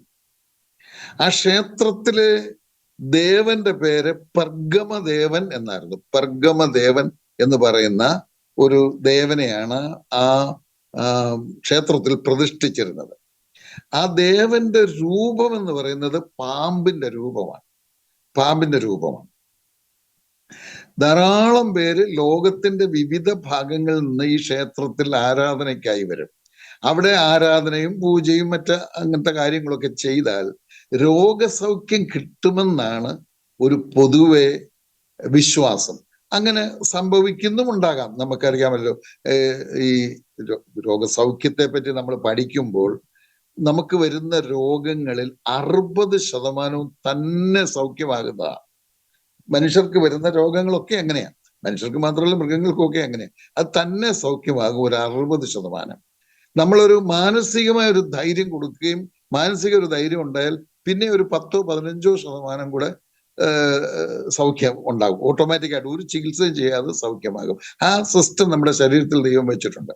അപ്പൊ അവിടെ വരുന്നവർ, ഒരുപാട് രോഗികൾ വരികയും സൗഖ്യം കിട്ടുമെന്ന് ആഗ്രഹിച്ച് അവിടെ പ്രാർത്ഥിക്കുകയും അവിടെ പൂജകൾ കഴിക്കുകയൊക്കെ ചെയ്യും. കുറെ പേർക്ക് സൗഖ്യം വരും. അവർ ചെന്ന് ഞങ്ങൾക്ക് സൗഖ്യം കിട്ടി അവിടെ പോയതിനാലാണ് എന്ന് പറയും. അപ്പോൾ പിന്നെയും ധാരാളം പേര് അവിടെ വരാനിടയായി. അങ്ങനെ ഒരു പ്രത്യേകത ആ സ്ഥലത്ത് ഉണ്ടായിരുന്നു എന്നുള്ളതാണ്. മാത്രമല്ല ചക്രവർത്തി ആരാധനയും അവിടെ ഉണ്ടായിരുന്നു. ഇത് രണ്ടിന്റെയും അടിസ്ഥാനത്തിലായിരിക്കും നമ്മൾ വായിച്ചല്ലോ, അവിടെ സാത്താന്റെ സിംഹാസനം ഉള്ളണം എന്ന് പറയാനുള്ള കാരണം അതാണ്. ഈ പാമ്പ് നമുക്കറിയാം, പഴയ പാമ്പെന്നും സർപ്പമെന്നും ഒക്കെ പറയുന്നത് പിശാചിനെയാണ്. അപ്പം ആ പെർഗമോസ് എന്ന് പറയുന്ന സ്ഥലത്ത് പ്രധാനമായ അധികം പേര് 99% ആൾക്കാരും ഈ പെർഗമദേവനെ ആരാധിക്കുന്നവരായിരുന്നു. അത് പാമ്പാണ്, ഒരർത്ഥത്തിൽ പിശാചിനെ ആരാധിക്കുന്നവർ എന്ന് വേണമെങ്കിൽ പറയാം. അപ്പൊ അവിടെ സാത്താൻ സേവയുള്ള സ്ഥലമാണ്. അതുകൊണ്ടാണ് സാത്താന്റെ സിംഹാസനം ഉള്ളിടം എന്ന് ആ സ്ഥലത്തെ പറ്റി പറഞ്ഞിരിക്കുന്നത് എന്നും കൂടെ നമുക്ക് ചിന്തിക്കാൻ കഴിയുന്നതാണ്. അതുപോലെ തന്നെ ചക്രവർത്തി ആരാധനയും ആ ദേശത്ത് ഉണ്ടായിരുന്നതായിട്ടാണ് പാരമ്പര്യമായി പറഞ്ഞു വരുന്നത് എന്ന് നമ്മൾ മനസ്സിലാക്കും. ഇനി നമ്മൾ കർത്താവ് തന്നെ പരിചയപ്പെടുത്തുന്ന ഭാഗത്തേക്ക് പോവുകയാണ്. പരിചയപ്പെടുത്തുമ്പോൾ 12-ാം വാക്യത്തിൽ മാത്രമല്ല 13-ലൂടെ അല്പം അത് കയറിയാണ് കിടക്കുന്നതായിട്ട് നമുക്ക് മനസ്സിലാക്കാനായിട്ട് കഴിയുന്നത്. 3 കാര്യങ്ങളാണ് കർത്താവ് തന്നെ പരിചയപ്പെടുത്തുന്നത്.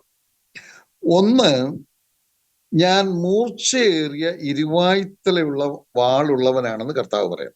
അതാണ് ഒന്ന്, കർത്താവ് തന്നെ പരിചയപ്പെടുത്തുന്ന ഒരു കാര്യം. രണ്ടാമത്, നിങ്ങൾ എവിടെയാ പാർക്കുന്നത് എന്ന് അറിയുന്നവനാണ് ഞാൻ. മൂന്നാമത്, അവിടെ നിങ്ങൾ പാർക്കുന്നിടത്ത് സാത്താന്റെ സിംഹാസനം ഉണ്ടെന്ന് കാര്യവും അറിയുന്നവനാണ് ഞാൻ. ഇപ്പൊ കർത്താവ് തന്നെ ഇങ്ങനെ 3 നിലയിലാണ് പരിചയപ്പെടുത്തുന്നത്. ഒന്ന്, മൂർച്ചയേറിയ വാൾ ഉള്ളവൻ. ഇത് നമ്മൾ 1-ാം അധ്യായം പഠിച്ചതാണ് ഒരു പരിധി വരെ. എന്നാൽ അതുകൊണ്ട് അന്ന് കേൾക്കാത്തവർ പക്ഷേ ചിലരിന്ന് ഉണ്ടാവാം എന്നുള്ളത് കൊണ്ട് ഈ പാഠം പഠിക്കുമ്പോൾ ഒന്നും പറയാതെ പോകാൻ കഴിയുകയില്ല. അതുകൊണ്ട് ചില കാര്യങ്ങൾ ഓർപ്പിച്ച് തന്നെ പോകാം എന്ന് വിചാരിക്കുന്നു. എന്താണ് ഈ മൂർച്ചയേറിയ വാളെന്ന് പറഞ്ഞിരിക്കുന്നത്? നമുക്കറിയാം, അത് ദൈവത്തിന്റെ വചനമാണ് എന്നുള്ളതാണ്. അപ്പൊ കർത്താവ് പറയുന്നത് മൂർച്ചയേറിയ ഇരുവായ്ത്തല വാളുള്ളവനാണ് ഞാൻ, കർത്താവിന് വചനമുള്ളവൻ. അല്ലെങ്കിൽ നമുക്കറിയാം കർത്താവ് തന്നെ വചനമാണ്. വചനം ജഡം ധരിച്ച് നമ്മുടെ ഇടയിൽ പാർത്തു എന്ന് നമ്മൾ തിരുവഴുത്തിൽ വായിക്കുന്നുണ്ട്. മാത്രമല്ല എബ്രായ ലേഖനം 1:1 നമ്മൾ വായിക്കുന്നുണ്ട്, ദൈവം പണ്ട് അഥവാ പഴയ നിയമകാലത്ത് പ്രവാചകന്മാർ മുഖാന്തരം ഭാഗമായിട്ട് വിവിധമായിട്ട് അരുളി ചെയ്തിട്ട് ഈ അന്ത്യകാലത്ത് എന്ന് പറയുന്നത് പുതിയ നിയമകാലത്തെയാണ്. പുതിയ നിയമകാലത്ത് പുത്രൻ മുഖാന്തരം അരുളി ചെയ്തിരിക്കുന്നു. അതാണ് ഞാൻ ഇരുവായ്ത്തലയുള്ള വാളുള്ളവൻ എന്ന് പറഞ്ഞ് ഇരിക്കുന്നത്. അപ്പോൾ നമ്മൾ 1-ാം അധ്യായം പഠിച്ചപ്പോൾ നമ്മൾ ഓർത്തുകൊണ്ട് കർത്താവിൽ നിന്നാണ് വചനം, പുതിയ നിയമ വചനമെല്ലാം നമുക്ക് ലഭിച്ചിരിക്കുന്ന കർത്താവ് മുഖാന്തരമാണ് എന്ന് നമുക്ക് ഓർക്കാനായിട്ട് കഴിഞ്ഞു. ഈ വെളിപ്പാട് പുസ്തകം തന്നെ 1-ാം അധ്യായം പഠിച്ചപ്പോഴും നമ്മളത് ചിന്തിച്ചു, ഓർക്കുമല്ലോ. യോഹന്നാന്റെ വെളിപ്പാടാണെന്ന് ഹെഡിങ്ങിൽ എഴുതിയിട്ടുണ്ടെങ്കിലും ഈ അധ്യായം തുടങ്ങുമ്പോൾ യേശുക്രിസ്തുവിന്റെ വെളിപ്പാടെന്ന് പറഞ്ഞാൽ തുടങ്ങുന്നത് ആ കാര്യവും നമ്മൾ ഓർത്തതാണ്. അതുകൊണ്ട് വചനം കർത്താവിന്റെയാണ്. ആ വചനത്തെ കുറിച്ച് പറഞ്ഞിരിക്കുന്നത് മൂർച്ചയുള്ള ഇരുവായ്ത്തല വാളാണ് എന്നുള്ളതാണ്. മൂർച്ചയുള്ളതാണിത്. ദൈവവചനത്തിന് വളരെ മൂർച്ചയാണ്. നമുക്കറിയാം പാപത്തിന്റെ എത്രയോ ബന്ധനത്തിൽ കിടന്നവരെ ഈ വചനം മുറിച്ചു മാറ്റിയിട്ടുണ്ട്. ആ പാപത്തിന്റെ എല്ലാ ബന്ധനങ്ങളിൽ നിന്നും, ഏതൊക്കെ തരത്തിലുള്ള പാപമാണെങ്കിലും അതിൽ നിന്നൊക്കെ മുറിച്ചു മാറ്റാൻ കഴിഞ്ഞത് ഈ വചനത്തിന്റെ പ്രത്യേകമായ ശക്തിയാണ്. നമ്മളെ കുറിച്ച് തന്നെ നമുക്ക് ചിന്തിക്കാം. നമ്മളൊക്കെ കഴിഞ്ഞ നാളുകളിൽ ദൈവമില്ലാത്തവരായി ജീവിച്ച കാലത്ത്, രക്ഷിക്കപ്പെടാതെ ജീവിച്ച കാലത്ത് ഉണ്ടായിരുന്ന നമ്മൾ ഏതെല്ലാം തരത്തിലുള്ള ദൈവത്തിന് ഹിതകരമല്ലാത്ത ഏതെല്ലാം കാര്യങ്ങൾ ചെയ്തിരുന്നു. ദൈവത്തിന്റെ കൃപയാൽ ഈ വചനമാണ് അതിൽ നിന്നൊക്കെ നമ്മളെ വേർപിടിവിച്ചത് എന്ന് നമുക്കറിയാം. ആ വചനത്തിന് ഇന്നും ശക്തിയുണ്ട് എന്നുള്ളത്. ഇന്നും ആ വചനം അങ്ങനെയാണ് പ്രവർത്തിച്ചു കൊണ്ടേയിരിക്കുന്നത്. വളരെ ശക്തിയുള്ളതാണ്, മൂർച്ചയുള്ളതാണ്. അന്ന് പറഞ്ഞ ഒരു കാര്യം ഓർക്കണം നമ്മള്, വചനം ഇരുവായ്ത്തലുള്ള വാളായതുകൊണ്ട് ദൈവവചനം കേൾക്കുമ്പോൾ നമ്മൾ എപ്പോഴും ദൈവസന്നിധി പ്രാർത്ഥിക്കേണ്ടത്, ഈ വാള് എന്നിൽ നിന്ന് എന്തെങ്കിലും മുറിച്ചു മാറ്റാനുണ്ടെങ്കിൽ അത് മുറിച്ചു മാറ്റാൻ ഉപയോഗപ്പെടണം. വേറെ തരത്തിൽ പറഞ്ഞാൽ എനിക്ക് മുറിവേൽക്കണമെന്ന് തന്നെ. നമ്മൾ സാധാരണയൊക്കെ കേട്ടിട്ടുള്ളത്, പ്രസംഗം കേൾക്കുന്നവർ എന്നെ കുത്തി പറഞ്ഞെന്നും പറഞ്ഞു പ്രശ്നം ഉണ്ടാക്കുന്നവരാണ്. എന്നെ കുത്തിയാണ് സംസാരിച്ച, കുത്തി പ്രസംഗം എന്നൊക്കെ പറഞ്ഞു. അങ്ങനെ പ്രസംഗിക്കാൻ ആരെയും ഏൽപ്പിച്ചിട്ടില്ല, അങ്ങനെ ചെയ്യാൻ പാടില്ല. ഏതെങ്കിലും ഒരു വ്യക്തിയെ മനസ്സിൽ കണ്ടുകൊണ്ട് മനഃപൂർവ്വമായി പ്രസംഗിക്കരുത്. തന്നെയല്ല, നമ്മൾ കഴിഞ്ഞ ദിവസമൊക്കെ പഠിച്ചല്ലോ, ദൈവവചനം, ദൈവസഭയിൽ ഒരു അക്ഷരം നമുക്ക് മിണ്ടാൻ അവകാശമില്ല. പരിശുദ്ധാത്മാവ് നമ്മിലൂടെ സംസാരിക്കണം. നമുക്കൊന്നും പറയാൻ അവകാശമില്ല. ഒരു വാക്ക് പറയുന്നെങ്കിൽ അത് പരിശുദ്ധാത്മാവിന്റെ ആയിരിക്കണം. അപ്പൊ നമ്മൾ സ്വന്തമായിട്ട് ആരെയെങ്കിലും ഉദ്ദേശിച്ചൊന്നും പറയാൻ പാടില്ല. ദൈവത്തിന്റെ ആത്മാവ് പറയട്ടെ. ദൈവത്തിന്റെ ആത്മാവ് എല്ലാവരെയും അറിയുന്നു, എല്ലാ ഹൃദയങ്ങളെയും അറിയുന്നു, ഓരോ ഹൃദയത്തിന്റെ ആവശ്യം അറിയുന്നു. അതുകൊണ്ട് ആ ഹൃദയത്തിന് ആവശ്യമുള്ള വചനം കൊടുക്കുക എന്നുള്ളത് പരിശുദ്ധാത്മാവിന്റെ ഉത്തരവാദിത്വമാണ്. അങ്ങനെ ആണ് പരിശുദ്ധാത്മാവ് ചെയ്യുന്നത്. അതുകൊണ്ട് നമ്മൾ എപ്പോഴും ദൈവമക്കൾ ദൈവവചനം വായിക്കുമ്പോൾ, പഠിക്കുമ്പോൾ, കേൾക്കുമ്പോഴൊക്കെ പ്രാർത്ഥിക്കേണ്ടത്, ഈ വചനം എനിക്ക് പ്രയോജനപ്പെടണം, എനിക്ക് മുറിവേൽക്കണം.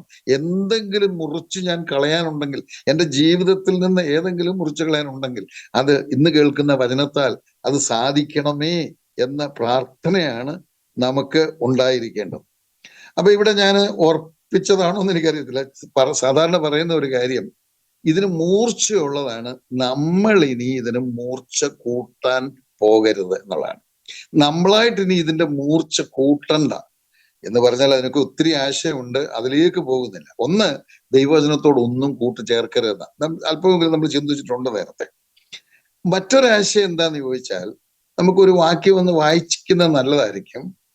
അത് 1 കൊരിന്ത്യർ 2-ാം അധ്യായം 4-5 വാക്യങ്ങളാണ്. നിങ്ങളുടെ വിശ്വാസത്തിന് തുടങ്ങുന്ന ആ വാക്യം വായിച്ചാൽ 1 കൊരിന്ത്യർ 2-ാം അധ്യായം 4-5. നിങ്ങളുടെ വിശ്വാസത്തിന് മനുഷ്യരുടെ ജ്ഞാനമല്ല, ദൈവത്തിന്റെ ശക്തി തന്നെ ആധാരമായിരിക്കേണ്ടതിന് എൻ്റെ വചനവും എൻ്റെ പ്രസംഗവും ജ്ഞാനത്തിന്റെ വശീകരണ വാക്കുകളാലല്ല, ആത്മാവിന്റെയും ശക്തിയുടെയും പ്രദർശനത്താൽ അത്രേ ആയിരുന്നത്. അത് പൗലോസ് എങ്ങനെയാണ് കൊരിന്തിൽ പ്രവർത്തിച്ചതെന്ന് പറയുമ്പോൾ, ഞാൻ നിങ്ങളെ മാനസാന്തരത്തിലേക്ക് നയിക്കാൻ, അല്ലെങ്കിൽ നിങ്ങളെ രക്ഷിക്കപ്പെടാനായിട്ട് ഞാൻ ഒരു വശീകരണ വാക്കും ഉപയോഗിച്ചിട്ടില്ല. എൻ്റെതായ ഒരു വാക്കും ഞാൻ ദൈവവചനത്തിന്മേൽ മൂർച്ച കൂട്ടാൻ ശ്രമിച്ചിട്ടില്ല.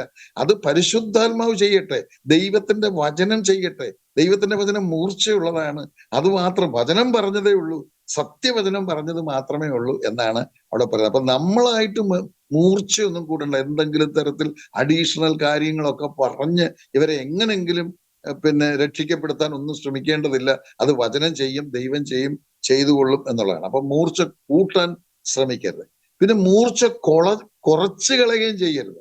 അത് നമ്മൾ പ്രത്യേകം ശ്രദ്ധിക്കേണ്ടതാണ്. മൂർച്ച കുറച്ച് കളയുകയും ചെയ്യേണ്ടത് എന്ന് പറഞ്ഞാൽ എന്താ അർത്ഥം?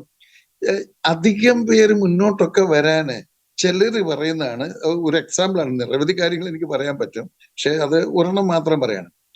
രക്ഷയെ പറ്റി പറഞ്ഞാൽ മതി, ഇപ്പൊ സ്നാനം ഒന്നും പറയാൻ പോകണ്ട. സ്നാനമൊക്കെ പറയാൻ പോയാൽ അധികം പേരൊന്നും മുന്നോട്ട് വരത്തില്ല എന്ന് പറഞ്ഞിട്ട് അതിന്റെ മൂർച്ച കുറയ്ക്കാൻ ശ്രമിക്കുന്ന ചിലരുണ്ട്. അതൊരിക്കലും പാടില്ല.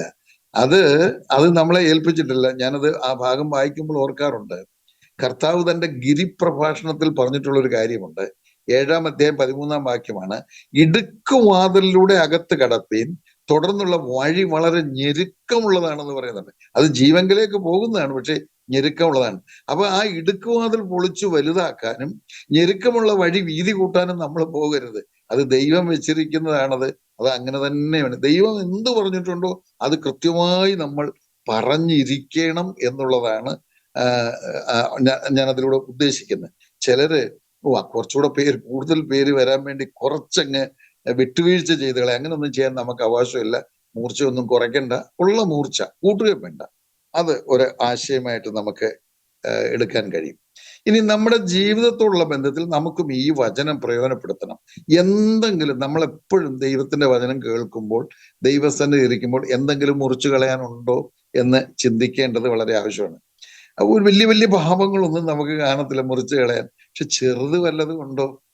കോപിക്കുന്ന സ്വഭാവം, അതുപോലെ അസൂയ, കള്ളം പറയുന്ന സ്വഭാവം, അഹങ്കാരം. ഏറ്റവും അധികം നമുക്കറിയാം, നമുക്ക് തന്നെ നിയന്ത്രിക്കാൻ വളരെ പ്രയാസമുള്ള ഒന്നാണ് ഈ നെഗളം, അഹങ്കാരം എന്നൊക്കെ പറയുന്നത്.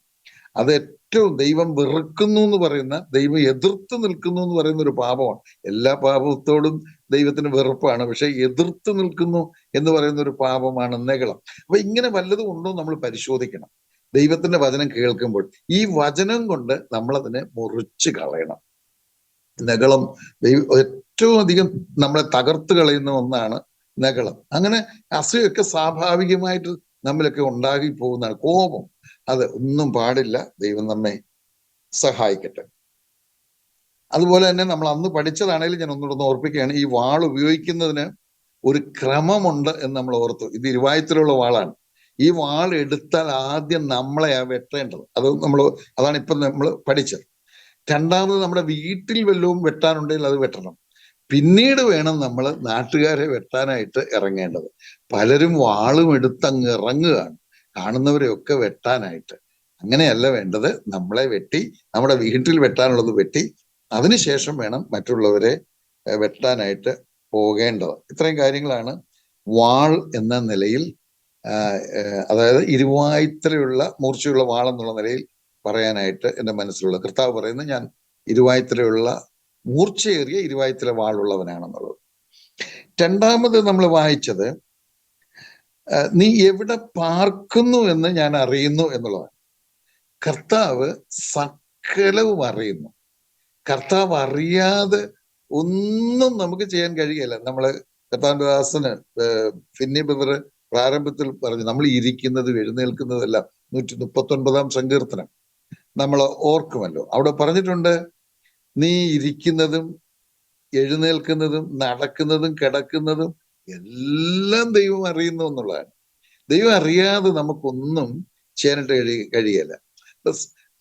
വേറൊരു വാക്കുകൂടി ഞാൻ സാറിന് പറയാറുണ്ട്, നമ്മൾ അറിയിക്കാതെ സകലവും അറിയുന്ന ഒരാളാണ് നമ്മുടെ കർത്താവായ യേശു ക്രിസ്തു. ആ കർത്താവിന്റെ കണ്ണിന്റെ മുൻപിലാണ് നമ്മൾ എപ്പോഴും എന്ന് ഓർക്കുക.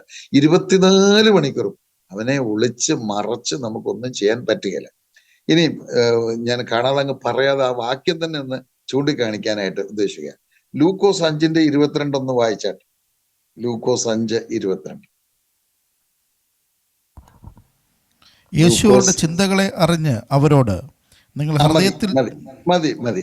യേശു അവരുടെ ചിന്തകളെ അറിഞ്ഞു എന്നാണ് വായിക്കുന്നത്. അപ്പോൾ നമ്മൾ ഇരിക്കുന്നത്, എഴുന്നേൽക്കുന്നത്, നടക്കുന്നത്, കിടക്കുന്നത് മാത്രമല്ല, നമ്മുടെ ചിന്തകളെ പോലും അറിയുന്നവനാണ് നമ്മുടെ കർത്താവായ യേശു ക്രിസ്തു എന്ന് നാം ഓർക്കണം. വേറെ ആർക്കും അത് അറിയാൻ പറ്റത്തില്ല. നമ്മുടെ ഉള്ളിൽ എന്തുവാ നമ്മൾ ചിന്തിച്ചുകൊണ്ടിരിക്കുന്നത്. പക്ഷെ കർത്താവ് ചിന്തകളെ കൂടെ അറിയുന്നു എന്നാണ് നമ്മളിവിടെ വായിച്ചത്. എന്ന് മാത്രമല്ല, അതിന്റെ മറുഭാഗത്തേക്ക് ഞാൻ പോകുന്നില്ല. അതെല്ലാം ന്യായം വിധിക്കുന്ന കാര്യങ്ങളാണ്. ചിന്തകളെയും ന്യായം വിധിക്കുമെന്ന് തിരുവെഴുത്തിൽ എഴുതിയിട്ടുണ്ട്. അതൊക്കെ വളരെ കൃപ വേണം അതിനെയൊക്കെ നിയന്ത്രിച്ച് മുന്നോട്ട് പോകുവാൻ. ദൈവം സഹായിക്കട്ടെ. അത് 139 സങ്കീർത്തനത്തിലും ആ കാര്യമുണ്ട്. ദൂരത്തിരുന്ന് നിരൂപണങ്ങളെ ഗ്രഹിക്കുന്നു എന്ന് നമ്മൾ വായിക്കുന്നു. മൂന്നാമത്തെ കാര്യം എന്ന് പറയുന്നത്, നിങ്ങൾ പാർക്കുന്ന ഇടത്താണ് സാത്താന്റെ സിംഹാസനമുള്ളത് എന്നാണ് പറയുന്നത്. നമ്മൾ നേരത്തെ ഒന്ന് ചിന്തിച്ചല്ലോ. അവിടുത്തെ ആ ക്ഷേത്രവും പെർഗമ ക്ഷേത്രവും അവിടുത്തെ പെർഗമ ദേവനുമായി ബന്ധപ്പെട്ടാണ് അത് പറഞ്ഞിരിക്കുന്നതെന്ന് വേണം നമുക്ക് മനസ്സിലാക്കാൻ. ഇന്ന് നമുക്കറിയാം എല്ലായിടത്തും ഈ സാത്താന്റെ സിംഹാസനം ഉള്ളതാണ്. സാത്താനാണ് കൊടി കുത്തി ആണുകൊണ്ടിരിക്കുന്നത്. നമുക്കറിയാം, നമ്മൾ കൊരിന്ത്യലേഖനത്തിൽ വായിക്കുന്നുണ്ട്, ഈ ലോകത്തിന്റെ ദൈവം ഇന്ന് പിശാചാണ്. ഈ ലോകത്തെ ഒരർത്ഥത്തിൽ നിയന്ത്രിച്ചു കൊണ്ടിരിക്കുന്നത് പിശാചാണെന്ന് നമുക്കറിയാം. അതുകൊണ്ട് എല്ലാ സ്ഥലത്തും ഉണ്ടെന്ന് ഓർക്കുക. ഈ സാത്താന്റെ സിംഹാസനം ഉള്ളിടത്താണ് നമ്മളൊക്കെ വസിക്കുന്നത് എന്നുള്ളതിനാൽ ഏറ്റവും അധികം അലർട്ടായിട്ട് ജീവിപ്പാൻ ദൈവം നമ്മെ സഹായിക്കട്ടെ. ഇനി അവരുടെ നന്മയാണ് നമ്മൾ ചിന്തിക്കാനായിട്ട് പോകുന്നത്. രണ്ടാമതായിട്ട് അവരുടെ നന്മ നമ്മൾ കാണുന്നത് 13-ാം വാക്യത്തിലാണ്. പക്ഷെ അതിന്റെ ആരംഭ ഭാഗം നമ്മൾ ഓർത്തല്ലോ. എന്റെ സാക്ഷിയും വിശ്വസ്തനുമായ, അതിന്റെ മുകളിലുണ്ട്, എന്റെ നാമം മുറുകെ പിടിച്ചിരിക്കുന്നു. ഒന്ന്. മറ്റൊന്ന്, നീ എങ്കിലുള്ള വിശ്വാസം നിഷേധിച്ചിട്ടില്ല. ആ വാക്യം ഓർക്കുമല്ലോ. 13-ാം വാക്യം ഒന്ന് വായിച്ചാട്ടെ. നീ എവിടെ പാർക്കുന്നുവെന്നും അത് സാത്താന്റെ സിംഹാസനം ഉള്ളിടമെന്ന് ഞാൻ അറിയുന്നു. നീ എൻ്റെ നാമം മുറുകെ പിടിച്ചിരിക്കുന്നു. നിങ്ങളുടെ ഇടയിൽ സാത്താൻ പാർക്കുന്നിടത്ത് തന്നെ എൻ്റെ സാക്ഷിയും വിശ്വസ്തനുമായ അന്തിപ്പാസിനെ കൊന്ന കാലത്ത് പോലും നീ എങ്കിലുള്ള വിശ്വാസം നിഷേധിച്ചിട്ടില്ല. രണ്ട് കാര്യങ്ങളാണ് നന്മയായിട്ട് പ്രധാനമായിട്ട് പറഞ്ഞിരിക്കുന്നത്. ഒന്ന്, എൻ്റെ നാമം മുറുകെ പിടിച്ചിരിക്കുന്നു എന്നുള്ളതാണ്.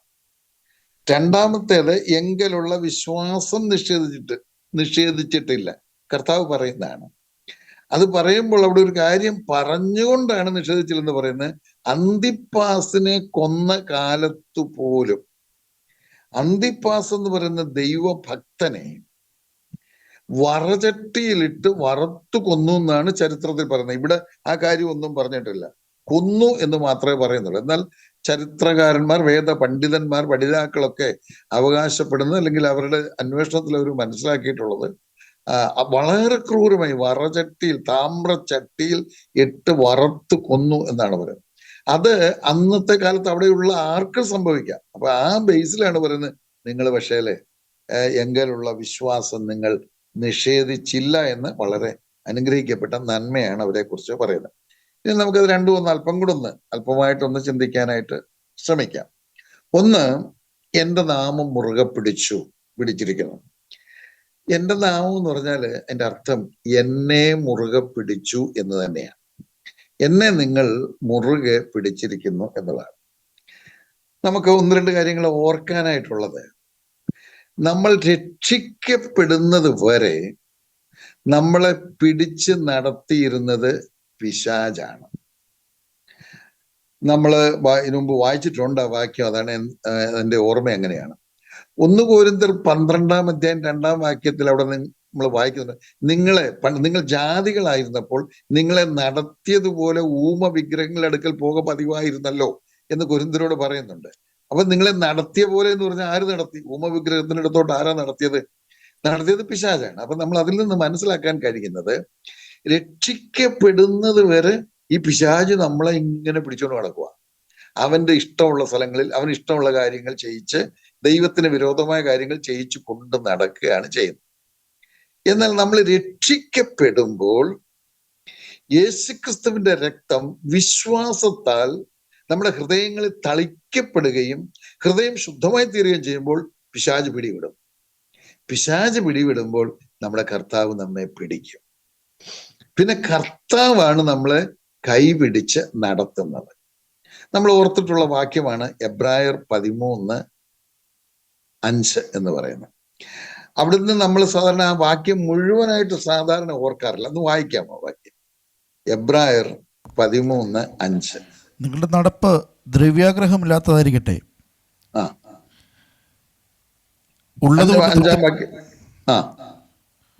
ഉള്ളതുകൊണ്ട് തൃപ്തിപ്പെടുവീൻ.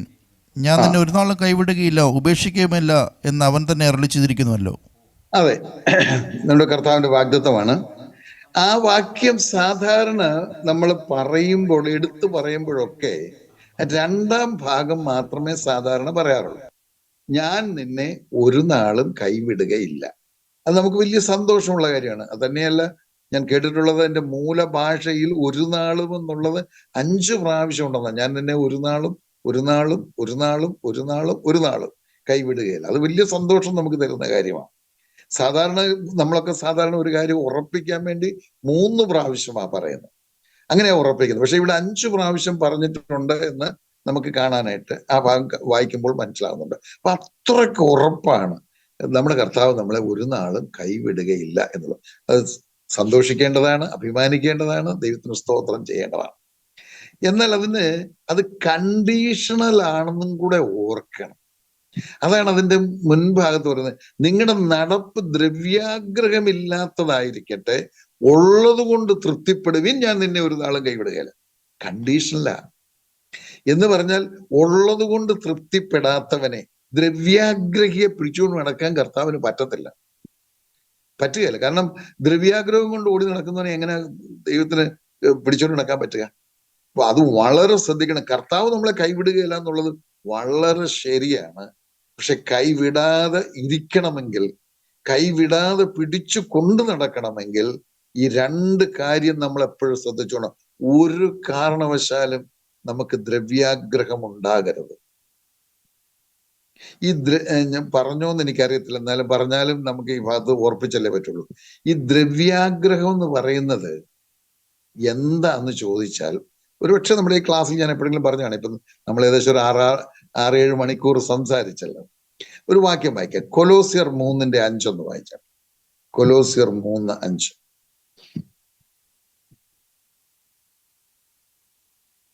കൊലോസ്യർ 3:5.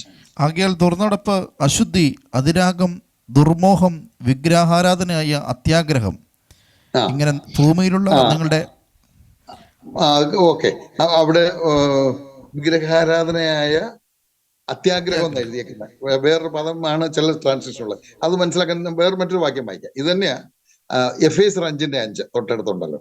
എഫേസ്യർ 5:5 വായിച്ചു. ദുർനടപ്പുകാരൻ, അശുദ്ധൻ, വിഗ്രഹാരാധിയായ ദ്രവ്യാഗ്രഹി, ഇവർക്കാർക്കും. അതെ, മതി.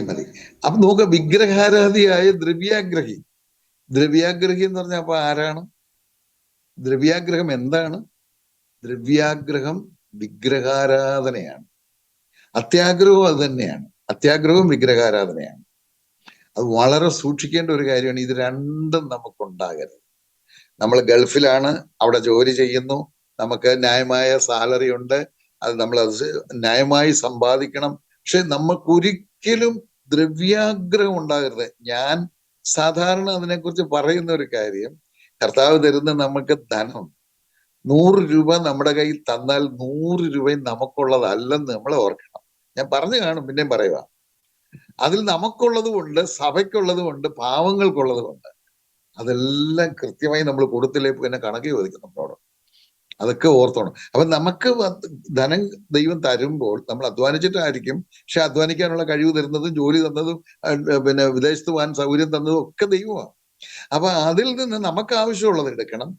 പിന്നെ ദൈവനാമ മഹത്വനായി കൊടുക്കുകയും സാധുക്കളെ സഹായിക്കുകയും ഒക്കെ ചെയ്യുവാൻ ദൈവം നമ്മെക്കുറിച്ച് ഉദ്ദേശിക്കുന്നുണ്ടെന്നുള്ളത് ആരും മറന്നു പോകരുത്. അങ്ങനെ ദ്രവ്യാഗ്രഹിയെ, അത് വിഗ്രഹാരാധനയാണെന്ന് മാത്രമല്ല, ദ്രവ്യാഗ്രഹിയെ ദൈവത്തിന് പിടിച്ചുകൊണ്ട് നടക്കാൻ പറ്റുകയില്ല. അതുകൊണ്ട് ഒരിക്കലും അങ്ങനെ ദ്രവ്യാഗ്രഹവും അത്യാഗ്രഹവും ഉണ്ട്. അത്യാഗ്രഹം നമ്മൾ കണ്ടല്ലോ. അത്യാഗ്രഹം ഒന്നും പാടില്ല എന്നുള്ളതാണ് ദൈവം അപ്പൊ ആ കാര്യങ്ങൾ നമ്മളെ സഹായിക്കട്ടെ. ഇനി മറ്റൊന്ന് അവിടെ നിന്ന് ഒരു കാര്യം കൂടെ ഓർപ്പിക്കാനായിട്ടുള്ളത്, പലപ്പോഴും നമുക്ക് ദൈവം നമ്മളെ പിടിക്കുന്നതിനേക്കാൾ നമുക്കിഷ്ടം നമ്മൾ ദൈവത്തെ പിടിക്കുന്ന നമുക്ക് ഇഷ്ടം. സാധാരണ അങ്ങനെയാണ്. അത് നമ്മൾ ഈ കുഞ്ഞുങ്ങളുമായിട്ടൊക്കെ ശ്രദ്ധിച്ചാൽ അറിയാം, കുഞ്ഞുങ്ങളെ പിടിച്ചുകൊണ്ട് നടക്കുമ്പോഴേ പലപ്പോഴും അവർക്ക് നമ്മളെ പിടിക്കാനാണ് ഇഷ്ടം. കുഞ്ഞുങ്ങൾക്കൊന്നും നമ്മൾ അവരെ പിടിക്കുന്ന ഇഷ്ടമല്ല, അവർ നമ്മളെ പിടിക്കാനാണ് ഇഷ്ടം. അത് വളരെ അപകടമായ കാര്യം. അവര് നമ്മളെ പിടിക്കുന്നെങ്കിൽ അവർ വീണു പോകും, കാല് തട്ടിയാൽ വീണു പോകും. അതുപോലെയാണ് നമ്മൾ കർത്താവിനെ പിടിച്ചുകൊണ്ട് നടന്നാൽ പറ്റുകയില്ല. കർത്താവ് നമ്മളെ പിടിക്കണം, എങ്കിലേ ആ ബലമുള്ള കരങ്ങളിൽ നമ്മൾ ഉറച്ചു നിൽക്കുകയും വീഴാതിരിക്കാൻ ഇടയാകുകയും ചെയ്യുള്ളൂ. അങ്ങനെ പിടിക്കുമ്പോൾ ഇവിടെ പറഞ്ഞിരിക്കുന്ന വായിച്ചത് എന്താണ്? എന്റെ നാമം മുറുകെ പിടിച്ചു, അല്ലെ എന്നെ മുറുകെ പിടിച്ചെന്ന. അപ്പൊ കർത്താവ് നമ്മെ പിടിക്കണമെങ്കിൽ എന്ത് വേണം? ഉള്ളത് കൊണ്ട് തൃപ്തിപ്പെടണം. ദ്രവ്യാഗ്രഹം ഇല്ലാത്തവരായിരിക്കണം, ഉള്ളത് കൊണ്ട് തൃപ്തിപ്പെടണം. ഞാൻ എന്റെ വിശദീകരണം പറഞ്ഞില്ല, ഓർത്തോണം അത്. എനിക്ക് ദൈവം തന്ന ജോലി മതി, ദൈവം തന്ന മക്കൾ മതി, ദൈവം തന്ന വീട് മതി, ദൈവം തന്ന കാറ് മതി, ദൈവം തന്നത് മാത്രം മതി. അതാണ് ഈ ഉള്ളത് കൊണ്ട് തൃപ്തിപ്പെടുക എന്ന് പറയുന്നത്. അപ്പുറത്തുകാരുടെ തരം കാറ് വേണം, അപ്പുറത്തെ പോലത്തെ വീട് വേണം, അപ്പുറത്തെ പോലുള്ള സാരി വേണം, ഉടുപ്പ് വേണം, ഇങ്ങനൊന്നും ചിന്തിക്കരുത്. അതെല്ലാം അപകടമാണ് എന്ന് ഓർത്തോണം. ദൈവം തരുന്നത് മതി, ദൈവം തന്നത് മാത്രം. അത് ചെറിയ വണ്ടിയോ ചെറിയ വീടോ ചെറിയ ജോലിയോ ഒന്നും പ്രശ്നമല്ല, ദൈവം തന്നത് മാത്രം മതി. അതാണ് ബെസ്റ്റ് എന്നുള്ളതാണ്. ഇതിനൊക്കെ എക്സാമ്പിൾസിലൊക്കെ പോയാൽ നമ്മൾ ഈ കാനാവിലെ കല്യാണമൊക്കെ നോക്കാമെങ്കിൽ അറിയാം. അവിടെ വീഞ്ഞ് തീർന്നു പോയി, കർത്താവ് പച്ചവെള്ളത്തെ വീഞ്ഞാക്കി കൊടുത്തപ്പോ പറയുന്നൊരു കാര്യം, ഇത്രയും നല്ല വീഞ്ഞ് നീ വെച്ചിരുന്നു എന്ന് ചോദിക്കുന്നുണ്ട്. നേരത്തെ കൊടുത്തത് എന്താ? മോശം വീഞ്ഞായിരുന്നു. ആരെങ്കിലും കല്യാണത്തിന് മോശം വീഞ്ഞ് കൊടുക്കുമോ?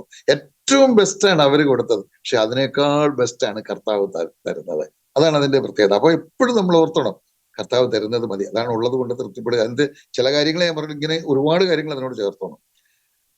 അപ്പൊ കർത്താവ് നമ്മളെ പിടിക്കുകയും നമ്മൾ കർത്താവിനെയും കൂടെ അങ്ങോട്ട് പിടിക്കുകയും ചെയ്താൽ എന്ത് സുദൃഢമായിരിക്കും ആ ബന്ധം. ദൈവം നമ്മെ സഹായിക്കട്ടെ. വരുന്ന ആളുകളിൽ ആ നിലയിൽ കർത്താവുമായിട്ടൊരു സുദൃഢ ബന്ധത്തിൽ കർത്താവ് നമ്മെ പിടിച്ചും നമ്മൾ കർത്താവിനെ കൂടെ പിടിച്ചും ആ ബലമായി ഉറപ്പായി മുന്നോട്ട് പോകാൻ ദൈവം നമ്മെ സഹായിക്കട്ടെ. ഇനി നമ്മള് രണ്ടാം ഭാഗം, എങ്കലുള്ള വിശ്വാസം നിഷേധിച്ചില്ല. നമ്മളത് ഓർത്തല്ലോ. 1-ാം നൂറ്റാണ്ടിന്റെ പ്രത്യേകത നമ്മൾ ഓർത്തു. 1-ാം നൂറ്റാണ്ടിലെ സഭയാണിത്. 1-ാം നൂറ്റാണ്ട് മാത്രമല്ല, 1-ാം നൂറ്റാണ്ട്, 2-ാം നൂറ്റാണ്ട്, പ്രത്യേകിച്ച് 3-ാം നൂറ്റാണ്ട് ഒക്കെ തന്നെ വലിയ ക്രിസ്തു വിശ്വാസത്തിലേക്ക് വന്ന വലിയ പീഡനങ്ങൾ സഹിക്കേണ്ട കാലഘട്ടമാണ്. ഒരാൾ വിശ്വാസത്തിലേക്ക് വരുന്ന മരണത്തിലേക്ക് കാലെടുത്ത് വെക്കുന്ന പോലെ നമ്മൾ ഓർത്തതാണ്. അപ്പൊ അതുകൊണ്ട് തന്നെ അന്തിപ്പാസിനെ അവരുടെ കണ്ണിന്റെ മുൻപിൽ അങ്ങനെ ഒരാളിനെ ഈ നിലയിൽ കൊന്നു, നാളെ അടുത്ത് ഇവരായിരിക്കും, അങ്ങനെ അതിനുള്ള എല്ലാ സാധ്യതയും ഉണ്ട്, അങ്ങനെ സംഭവിക്കാം. പക്ഷേ എന്നിട്ടും വിശ്വാസത്തിൽ അവർ നിന്നു. അത്രയ്ക്ക് അവരോട് വളരെയധികം അവരെ ബഹുമാനിക്കുകയാണ്, ശ്ലാഘിക്കുകയാണ്, അഭിനന്ദിക്കുകയാണ് ചെയ്യുന്നത് എന്ന് നമുക്ക് ആ ഭാഗത്ത് നിന്ന് മനസ്സിലാക്കാൻ കഴിയും. അത് നല്ല ചില കാര്യങ്ങളാണ്. ഇനി അവിടെ അന്തിപ്പാസിനെ പറ്റി പറഞ്ഞ ഒരു വാക്ക് എന്നെ വളരെ ആകർഷിച്ചു. അതുകൂടെ നമുക്കൊന്ന് നോക്കാം. 13-ാം വാക്യത്തിലുണ്ട്, എന്റെ സാക്ഷിയും വിശ്വസ്തനുമായ അന്തിപ്പാസിനെ കൊന്ന കാലത്ത് പോലും. അപ്പൊ അന്തിപ്പാസിനെ പറ്റി പറഞ്ഞിരിക്കുന്നത് കണ്ടോ, താൻ എന്താ ചെയ്തുകൊണ്ടിരുന്നത് എന്ന് അതിൽ നിന്ന് മനസ്സിലാക്കാം. ഒന്ന്, കർത്താവിന്റെ സാക്ഷിയായിരുന്നു, എന്ന് വെച്ചാൽ സുവിശേഷം പറയുന്ന ആളായിരുന്നു, കർത്താവിനെ സാക്ഷിക്കുന്ന ആളായിരുന്നു. ഒന്ന്. 2, വിശ്വസ്തനായിരുന്നു. വിശ്വസ്തതയും നമ്മൾ ചിന്തിച്ചിട്ടുണ്ട് എന്നാണ് ഞാൻ ഓർക്കുന്നത്. ഇല്ലെങ്കിൽ ഇന്നിപ്പോൾ അത് പറയാനായിട്ട് പോകുന്നില്ല. വിശ്വസ്തൻ എന്ന് പറഞ്ഞാൽ അയാൾക്ക് എന്തെല്ലാം ക്വാളിറ്റി ഉണ്ടായിരിക്കണം, എന്തിനോടൊക്കെ ഉണ്ടായിരിക്കണം നമ്മൾ ചിന്തിച്ചിട്ടുണ്ട്. അപ്പോ വിശ്വസ്ത സാക്ഷി എന്ന് ഒറ്റ വാക്കി പറയാം, തന്നെ കുറിച്ച് വിശ്വസ്ത സാക്ഷി എന്ന് പറയാം. 1-ാം അധ്യായം 5-ാം വാക്യത്തിൽ യേശുക്രിസ്തുവിനെ പറ്റിയും അങ്ങനെയാ പറഞ്ഞിരിക്കുന്നത്, വിശ്വസ്ത സാക്ഷി എന്നാണ് പറഞ്ഞിരിക്കുന്നത്. ഇവിടെയും ഈ അന്തിപ്പാസിനെ പറ്റിയും അത് തന്നെ പറയാൻ കഴിയും. നോക്കുക, എത്രമാത്രം കർത്താവിനോട് അനുരൂപപ്പെട്ട് ജീവിച്ച അനുഗ്രഹിക്കപ്പെട്ട ഒരു ദൈവദാസനായിരുന്നു ഈ അന്തിപ്പാസ്. എങ്കിലും തനിക്ക് ക്രൂരമായി കൊല്ലപ്പെടേണ്ടി വന്നു എന്നുള്ളതാണ്. നമ്മൾ കർത്താവിനെ നമ്മൾ സ്നേഹിക്കുകയും സേവിക്കുകയും ഒക്കെ ചെയ്യുമ്പോൾ ഉപദ്രവങ്ങൾ, നിന്ന, പരിഹാസം, ഉപദ്രവം, ഒരുപക്ഷെ കൊല്ലപ്പെടുന്ന സാഹചര്യം ഒക്കെ ഉണ്ടാവാം. അതൊക്കെ ദൈവത്തിന്റെ ഹിതമാണ്. ദൈവമാണ് ആ കാര്യങ്ങളൊക്കെ നിയന്ത്രിക്കുന്നത്. ദൈവം അറിയാതെയും അനുവദിക്കാതെയും അതൊന്നും സംഭവിക്കയില്ല എന്നുള്ളതും നമ്മൾ ഓർക്കേണ്ടതാണ്. ഇനി പഠനമെന്ന നിലയിലായതുകൊണ്ട് ഞാൻ ഓർപ്പിക്കുകയാണ്, നമ്മൾ ബൈബിൾ പഠിക്കുമ്പോൾ 7 പേരെയാണ് വിശ്വസ്തൻ എന്ന് പറഞ്ഞിരിക്കുന്നത്. മനുഷ്യരിൽ 7 പേര്. ഞാൻ എൻ്റെ അന്വേഷണത്തിൽ അത്രേ കണ്ടെത്തിയുള്ളൂ. ദൈവമക്കളായ നിങ്ങൾ അന്വേഷിച്ചിനിയും വേറെ പേരുകൾ കിട്ടിയാൽ അതിൻ്റെ കൂടെ ചേർത്തോണം. എനിക്ക് എൻ്റെ അന്വേഷണത്തിൽ ഒരു 7 പേരാണ്. അപ്പൊ പഠനമായതുകൊണ്ട് ഞാനത് പറയുകയാണ്. ഒന്ന് ശമൂവേല. ശമൂവേല് വിശ്വസ്തനാണെന്ന് പറഞ്ഞിരിക്കുന്നത് 1 ശമൂവേൽ 3-ാം അധ്യായം 20-ാം വാക്യത്തിലാണ്. രണ്ടാമത് മോശയാണ്. മോശ വിശ്വസ്തൻ എന്ന് പറഞ്ഞിരിക്കുന്നത് എബ്രായ ലേഖനം 13:2-ലാണ്. മൂന്നാമത് തിഹിക്കോസ് ആണ്. അത് പറഞ്ഞിരിക്കുന്നത് എഫേസ് ലേഖനം 6-ാം അധ്യായം 21-ാം വാക്യത്തിലാണ്. നാലാമത് എപ്പഫ്രാസ് ആണ്. കൊലോസ്യർ 1:8 അത് കാണാം. അഞ്ചാമത് തീമത്യോസ് ആണ്. അത് 1 കൊരിന്ത്യർ 4:17 ഉണ്ട്. ആറാമത് ശീലാസ് ആണ്. സിൽവാനോസിന്റെ തന്നെ മറ്റൊരു പേരാണ് ശീലാസ്. അത് പറഞ്ഞിരിക്കുന്ന 1 പത്രോസ് 5:12. ഏഴാമത് അന്തിപ്പാസ് ആണ്. അത് ഈ ഭാഗത്താണ് പറഞ്ഞിരിക്കുന്നത് എന്ന് നമുക്ക് മനസ്സിലാക്കാനായിട്ട് സാധിക്കും. ഇങ്ങനെ 7 പേര്, മനുഷ്യരിൽ 7 പേരെ വിശ്വസ്തൻ എന്ന് പറഞ്ഞിട്ടുണ്ട്. ബൈബിളിൽ ആദിയോടന്തം ഏതെങ്കിലും എനിക്ക് വിട്ടുപോയെങ്കിൽ ഇനി അന്വേഷിച്ച് നിങ്ങൾ കണ്ടെത്തിയാൽ 7 എന്നുള്ളത് 8 അല്ലെ അങ്ങോട്ട് ചേർത്തോണോ എന്ന് ഞാൻ പറയാം. എങ്കിലും നമുക്ക് ബൈബിൾ മുഴുവൻ പരിശോധിക്കുമ്പോൾ ഇത്രയും പേരെയാണ് വിശ്വസ്തൻ എന്ന് പറഞ്ഞിരിക്കുന്നത്. അതിലൊരാളാണ് ദിപ്പാസ് എന്നുള്ളത്. എത്രയോ അനുഗ്രഹിക്കപ്പെട്ട ഒരു കാര്യമാണ്. ദൈവം നമ്മെയും സഹായിക്കട്ടെ. അതിലൂടെ നമ്മൾ പഠിക്കേണ്ടത് വിശ്വസ്തരായിരിക്കാൻ നമുക്കിടയാകണം. വിശ്വസ്തൻ എന്നുള്ളത് പഠിച്ചതാണ്, എന്നാലും പറയാനുണ്ട്. എൻ്റെ ഉള്ളിൽ പരിശുദ്ധാത്മാവ് പിന്നെയും പ്രേരിപ്പിക്കുന്നു, വിശദീകരിക്കാതെ. 3 കാര്യങ്ങളുള്ള ഒരാളിനെ വിശ്വസ്തൻ എന്ന് പറയാൻ പറ്റും. Trustworthy, punctual and loyal. ഈ 3 കാര്യങ്ങൾ, സത്യസന്ധതയും കൃത്യനിഷ്ഠയും അതോടൊപ്പം കൂറും ഉള്ള ഒരാളിനെ മാത്രമേ നമുക്ക് വിശ്വസ്തൻ എന്ന് പറയാൻ പറ്റൂ. പറഞ്ഞ പോലെ ആയിരിക്കണം. പക്ഷെ പറയുന്ന സമയം കൂടെ സൂക്ഷിക്കും. ഇപ്പൊ 10 മണിക്കാണ് യോഗം, പറഞ്ഞ പോലെയുള്ള ഒരു ദൈവദാസനാണ്, അല്ലെ ഒരു വിശ്വാസിയാണ്. പക്ഷെ 10 മണിക്കാണ് സഭായോഗി 10:15 വന്നാൽ ആള് വിശ്വസ്തനല്ല, 10:05 വന്നാലും വിശ്വസ്തനല്ല, 10 മുമ്പ് വരണം. എന്നാൽ തന്റെ നിയന്ത്രണത്തിന് അപ്പുറമായി ലേറ്റായി പോയാൽ കുഴപ്പമില്ല. പക്ഷെ തനിക്ക് വരാമായിട്ടും 10:15 വന്നതെങ്കിൽ ആള് വിശ്വസ്തനല്ലെന്ന് ഓർക്കണം. അതുപോലെ ദൈവത്തോടുള്ള ആ കൂറെന്നുള്ളതിന് മലയാളം എന്താ എക്സ്പ്ലെയിൻ ചെയ്യേണ്ട തരത്തില സ്നേഹം, നന്ദി, ബഹുമാനം, വിനയം എല്ലാം കൂടെ ചേർന്ന ഒരു പദമാണത്. അത് നമ്മൾ ഇത് പഠിച്ചതാണ്, അതുകൊണ്ട് ഞാൻ ഓർപ്പിക്കുന്നു എന്ന് മാത്രമേ ഉള്ളൂ. അങ്ങനെ നമ്മൾ വിശ്വസ്തർ ആയിരിക്കണം എന്നതാണ്. ഇനി നമ്മൾ ചിന്തിക്കാനായിട്ട് പോകുന്ന അവരുടെ തിന്മയാണ്. നമുക്കൊന്ന് വായിക്കാം 14-15 വാക്യങ്ങൾ ഒരിക്കൽ കൂടെ. തിന്മ. എങ്കിലും നിന്നെക്കുറിച്ച് കുറഞ്ഞൊരു കുറ്റം പറവാനുണ്ട്. ഇസ്രായേൽ മക്കൾ വിഗ്രഹാർപ്പിതം തിന്നേണ്ടതിനും ദുർനടപ്പ് ആചരിക്കേണ്ടതിനും അവരുടെ മുമ്പിൽ ഇടർച്ച വയ്പ്പാൻ ബാലാക്കിന് ഉപദേശിച്ചു കൊടുത്ത ബലയാമിൻ്റെ ഉപദേശം പിടിച്ചിരിക്കുന്നവർ അവിടെ നിനക്കുണ്ട്. അവണ്ണം നിക്കോലോവരുടെ ഉപദേശം കൈക്കൊള്ളുന്നവർ നിനക്കുമുണ്ട്. മതി. നോക്കുക, ശരിക്കും പറഞ്ഞാൽ 2 തിന്മയാണ് പറഞ്ഞിരിക്കുന്നത്. 2 തിന്മ. പക്ഷേ അവിടെ പറഞ്ഞിരിക്കുന്നത്, തുടക്കത്തിൽ പറഞ്ഞേക്കുന്നത് എങ്ങനെയാണ്? എങ്കിലും നിന്നെക്കുറിച്ച് കുറഞ്ഞൊരു കുറ്റം പറയാനുണ്ട്. മലയാളത്തിൽ അത് വായിച്ചാല് ഒരു ചെറിയ കുറ്റം പറയാനുണ്ട് എന്നേ നമുക്ക് തോന്നുകയുള്ളൂ. ചെറിയ കുറ്റമാണോ? ബിലയാമിന്റെ കുറ്റമായിട്ടിവിടെ പറഞ്ഞിരിക്കുന്നത് വിഗ്രഹാർപ്പിതം തിന്നാനും ദുർനടപ്പാചരിപ്പാനും ദൈവജനത്തെ വശീകരിപ്പാൻ ബാലാക്കിന് ഉപദേശിച്ചു കൊടുത്തു എന്ന് പറഞ്ഞ ചെറിയ കുറ്റമാണ്. മലയാളത്തിൽ എഴുതിയപ്പോൾ അത് പരിഭാഷപ്പെടുത്തിയപ്പോൾ അങ്ങനെയാ പരിഭാഷപ്പെടുത്തിയെന്നേ ഉള്ളൂ. ഞാൻ ഇംഗ്ലീഷിൽ ഒരു ട്രാൻസ്ലേഷൻ നോക്കിയപ്പോൾ I have few things against you എന്നാണ്. നിങ്ങളെക്കുറിച്ച്, നിങ്ങൾക്കെതിരായി കുറെ കാര്യങ്ങൾ പറയാനുണ്ട് എന്നുള്ളതാണ്. തന്നെയല്ല, ഇത് വളരെ ഗൗരവമുള്ള കാര്യവുമാണ് എന്ന് നമുക്ക് അറിയാം. ഇപ്പൊ 2 കാര്യങ്ങൾ എന്തൊക്കെയാ നോക്കാം. ഒന്ന്, ബിലയാമിന്റെ ഉപദേശം പിടിച്ചിരിക്കുന്നവർ. 2, നിക്കോലാവ്യരുടെ ഉപദേശം കൈക്കൊള്ളുന്നവർ. ഈ പദത്തിന്റെ അർത്ഥം കഴിഞ്ഞ ഒരാഴ്ച നിക്കോലാവ്യർ പറഞ്ഞപ്പോൾ ഞാൻ എൻ്റെ ഓർമ്മയിലേക്ക് വരാതെ പോയ വാക്യത ബിലയാമാണ്. ഈ ബിലയാം എന്നുള്ളതും നിക്കോലാവ്യർ എന്നുള്ളതും അർത്ഥത്തിൽ ഒന്ന് തന്നെയാണ്. ബിലയാം എന്ന് പറയുന്നത് എബ്രായ വാക്കും നിക്കോലാവ്യർ എന്ന് പറയുന്നത് ഗ്രീക്കുമാണ്. രണ്ടും ഒരേ അർത്ഥമാണ് രണ്ടിനുള്ളത്. ബല എന്ന് പറഞ്ഞാൽ കീഴ്പ്പെടുത്തുന്നവൻ അല്ലെങ്കിൽ ജയിക്കുന്നവൻ, ഈ രണ്ടർത്ഥം എടുക്കാം. യാം എന്ന് പറഞ്ഞാൽ ജനം. അപ്പൊ ജനത്തെ കീഴ്പ്പെടുത്തുന്നവൻ എന്നാണ് അതിന്റെ അർത്ഥം, ബിലയാം. അത് എബ്രായ ഭാഷ. അത് ഗ്രീക്കിലേക്ക് വരുമ്പോൾ നിക്കോലാവിയർ എന്ന് പറയും. നിക്കോ എന്ന് പറഞ്ഞാല് കീഴ്പ്പെടുത്തുന്നവൻ എന്നും, ലാവോസ് എന്ന് പറഞ്ഞാൽ ജനമെന്നാണെന്ന് ഓർത്ത് ജനത്തെ കീഴ്പ്പെടുത്തുന്നവർ എന്നാണ് അതിന്റെ അർത്ഥം ഞാൻ പറഞ്ഞു എന്നുള്ളത്. ഇനി നമുക്ക് ബിലയാമിനെ കുറിച്ച് ചിന്തിക്കാം. ഏറെ കാര്യങ്ങൾ പറയുന്നില്ല, ബിലയാമിനെ കുറിച്ച് വലിയ സ്റ്റഡിയാണ്. നിങ്ങളത് പഠിക്കാൻ ആഗ്രഹിക്കുന്നവര്, നിങ്ങൾക്കറിയാം, സംഖ്യാപുസ്തകം 22, 23, 24 പ്രധാനമായിട്ട് ഈ 3 അധ്യായങ്ങൾ വായിക്കാമെങ്കിൽ ഏതാണ്ട് ഒരു 50ഓളം പ്രാവശ്യം ബിലയാമിന്റെ പേര് പറഞ്ഞിട്ടുണ്ട്. അദ്ദേഹത്തെ അതിഭക്തനായി തോന്നും. ഇത്രയും നല്ല ഒരു മനുഷ്യനുണ്ടോ എന്ന് പോലും നമ്മൾ അദ്ദേഹത്തിന്റെ ചരിത്രം പഠിക്കുമ്പോൾ, വായിക്കുമ്പോൾ മനസ്സിലാകും. അവിടേക്ക് നമ്മൾ പ്രവേശിക്കുന്നില്ല. ബിലയാമിനെ കുറിച്ചുള്ള സ്റ്റഡി വലുതാണ്, അതിന് നമ്മൾ പോകുന്നില്ല. നമുക്ക് ഇവിടെ എന്താണ് ഉദ്ദേശിക്കുന്നത് എന്ന് മാത്രം ഒന്ന് നോക്കിപ്പോകാം. വളരെ ലളിതമായി പറഞ്ഞാൽ ഈ ബിലയാമിനെ കുറിച്ച് ഉദ്ദേശിക്കുന്നത് ഇദ്ദേഹം ഈ ദ്രവ്യാഗ്രഹിയാണെന്നുള്ള, ഇനി അതാണ് നല്ല വാക്കായിട്ട് നമുക്ക് എളുപ്പം മനസ്സിലാകുന്ന വാക്ക്. ഇദ്ദേഹം ഒരു ദ്രവ്യാഗ്രഹിയായിരുന്നു ഈ ബിലയാം എന്ന് പറയുന്ന ആള്. അദ്ദേഹം ഒരു പ്രശ്നക്കാരനാണെന്നൊക്കെ വായിക്കുന്നുണ്ട്. അപ്പോൾ അതിന്റെ ചരിത്രത്തിലേക്ക് നമ്മൾ പോകുന്നില്ല, ഒത്തിരി സമയം എടുക്കും, അതിന്റെ ആവശ്യമില്ല. 2-3 വാക്യങ്ങൾ നമുക്ക് നോക്കാം. ഇദ്ദേഹം ഈ പണം കൊതിച്ചു നടക്കുന്ന ദ്രവ്യാഗ്രഹിയായ ഒരു മനുഷ്യനായിരുന്നു എന്നുള്ളത്.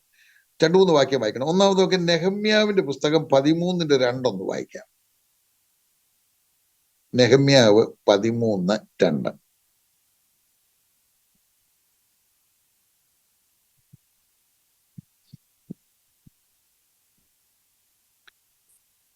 നെഹമ്യാവ് 13:2 വായിച്ചു. അവർ അപ്പവും വെള്ളവും കൊണ്ട് ഇസ്രായേൽ മക്കളെ എതിരേറ്റ് വരാതെ അവരെ ശപിക്കേണ്ടതിന് അവർക്ക് വിരോധമായി ബിലയാമിനെ കൂലിക്ക് വിളിച്ചു.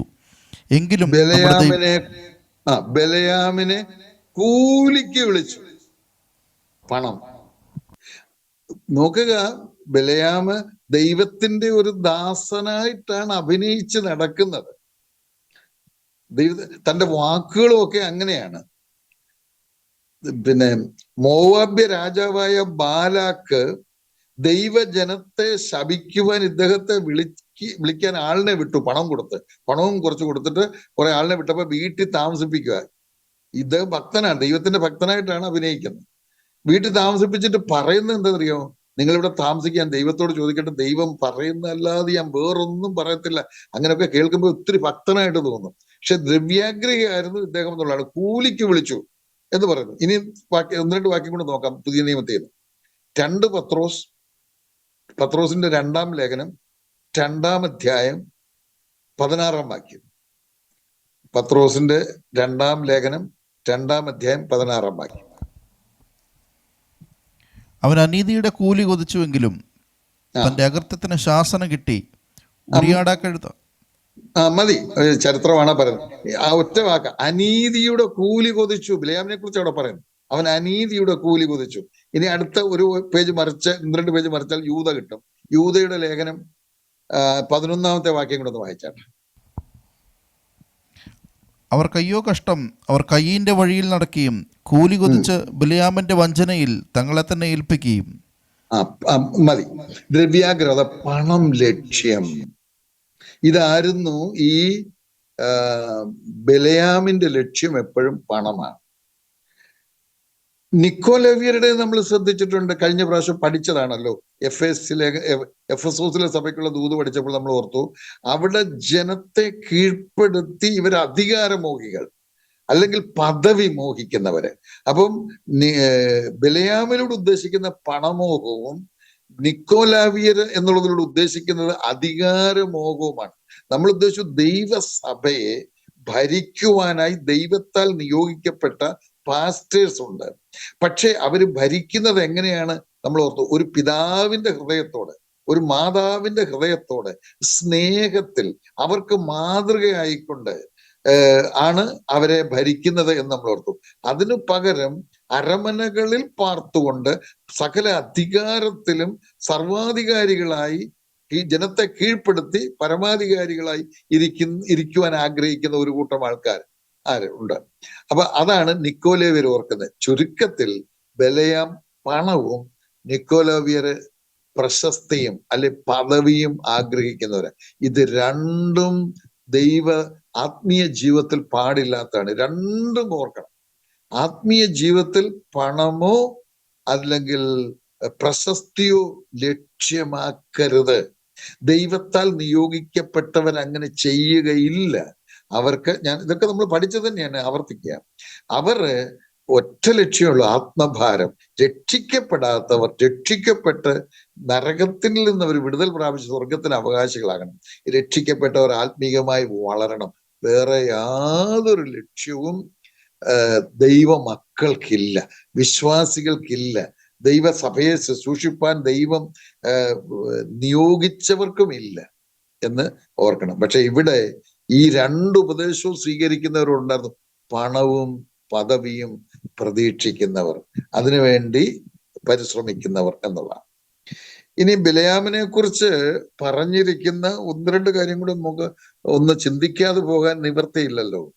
ബിലയാമിനെ പറ്റി പറഞ്ഞിരിക്കുന്നത് നമ്മൾ കണ്ടു. വിഗ്രഹാർപ്പിതം, അത് 14-ാം വാക്യത്തിലാണ്. ഇസ്രായേൽ മക്കൾ അതെന്ന് വെച്ചാൽ ദൈവജനം വിഗ്രഹാർപ്പിതം തിന്നേണ്ടതിനും ദുർനടപ്പാചരിക്കേണ്ടതിനും അവരുടെ മുൻപിൽ ഇടർച്ച വെൽപ്പാൻ ബാലാക്കിന് ഉപദേശിച്ചു കൊടുത്ത ബിലയാമിന്റെ ഉപദേശം എന്ന് പറഞ്ഞാൽ, ദൈവജനത്തെ ശപിക്കാനായിട്ടാണ് ഈ ബാലാക്ക്, മോവാബ്യ രാജാവായ ബാലാക്ക് ബിലയാമിനെ വിളിച്ചത്. അപ്പോൾ തന്നെ നോ പറയേണ്ടതാണ്. ദൈവജനത്തെ ശപിക്കാനോ അല്ലെ ആരെയും ശപിക്കാൻ അവകാശമുണ്ടോ? പ്രത്യേകിച്ചും ദൈവജനത്തെ. അപ്പോഴേ നോ പറയണ്ട. അതിന് പകരം ആൾക്കാരെ ഇവിടെ താമസിപ്പിച്ച് ദൈവത്തോട് ചോദിക്കട്ടെന്ന് പറഞ്ഞു. ദൈവത്തോട് ചോദിച്ചു, ദൈവം പറഞ്ഞു ഒരിക്കലും അത് പാടില്ലെന്ന് പറഞ്ഞു. അവരോട് അങ്ങനെ തന്നെ പറഞ്ഞു. പുള്ളി പറഞ്ഞു, അവരെ തിരിച്ചു പോയിട്ട് പിന്നെ കുറെ കൂടെ മിടുക്കന്മാരായിട്ടുള്ളവരെ കുറെ കൂടെ കാശും കൊടുത്ത് വിട്ടപ്പോ പിന്നെയും ഇവിടെ വീട്ടിൽ താമസിപ്പിച്ച് പുള്ളിക്കാരൻ താമസിച്ച് ഞാൻ ദൈവത്തോട് ചോദിക്കട്ടെ. ദൈവം എന്നെ വാക്ക് മാറ്റി പറയുന്ന ആളാണോ? അത് നമുക്ക് അതിലേക്ക് പോകുന്നില്ല, ചരിത്രത്തിലേക്ക്. പക്ഷേ അവസാനം എന്ത് ചെയ്തെന്നറിയാമോ? ദൈവജനത്തെ വിഗ്രഹാരാധനയിലേക്കും അഥവാ വിഗ്രഹാർപ്പിതത്തിലേക്കും ദുർനടപ്പിലേക്ക് നയിക്കത്തക്കവണ്ണമുള്ള ഉപദേശങ്ങൾ പറഞ്ഞു കൊടുത്തു.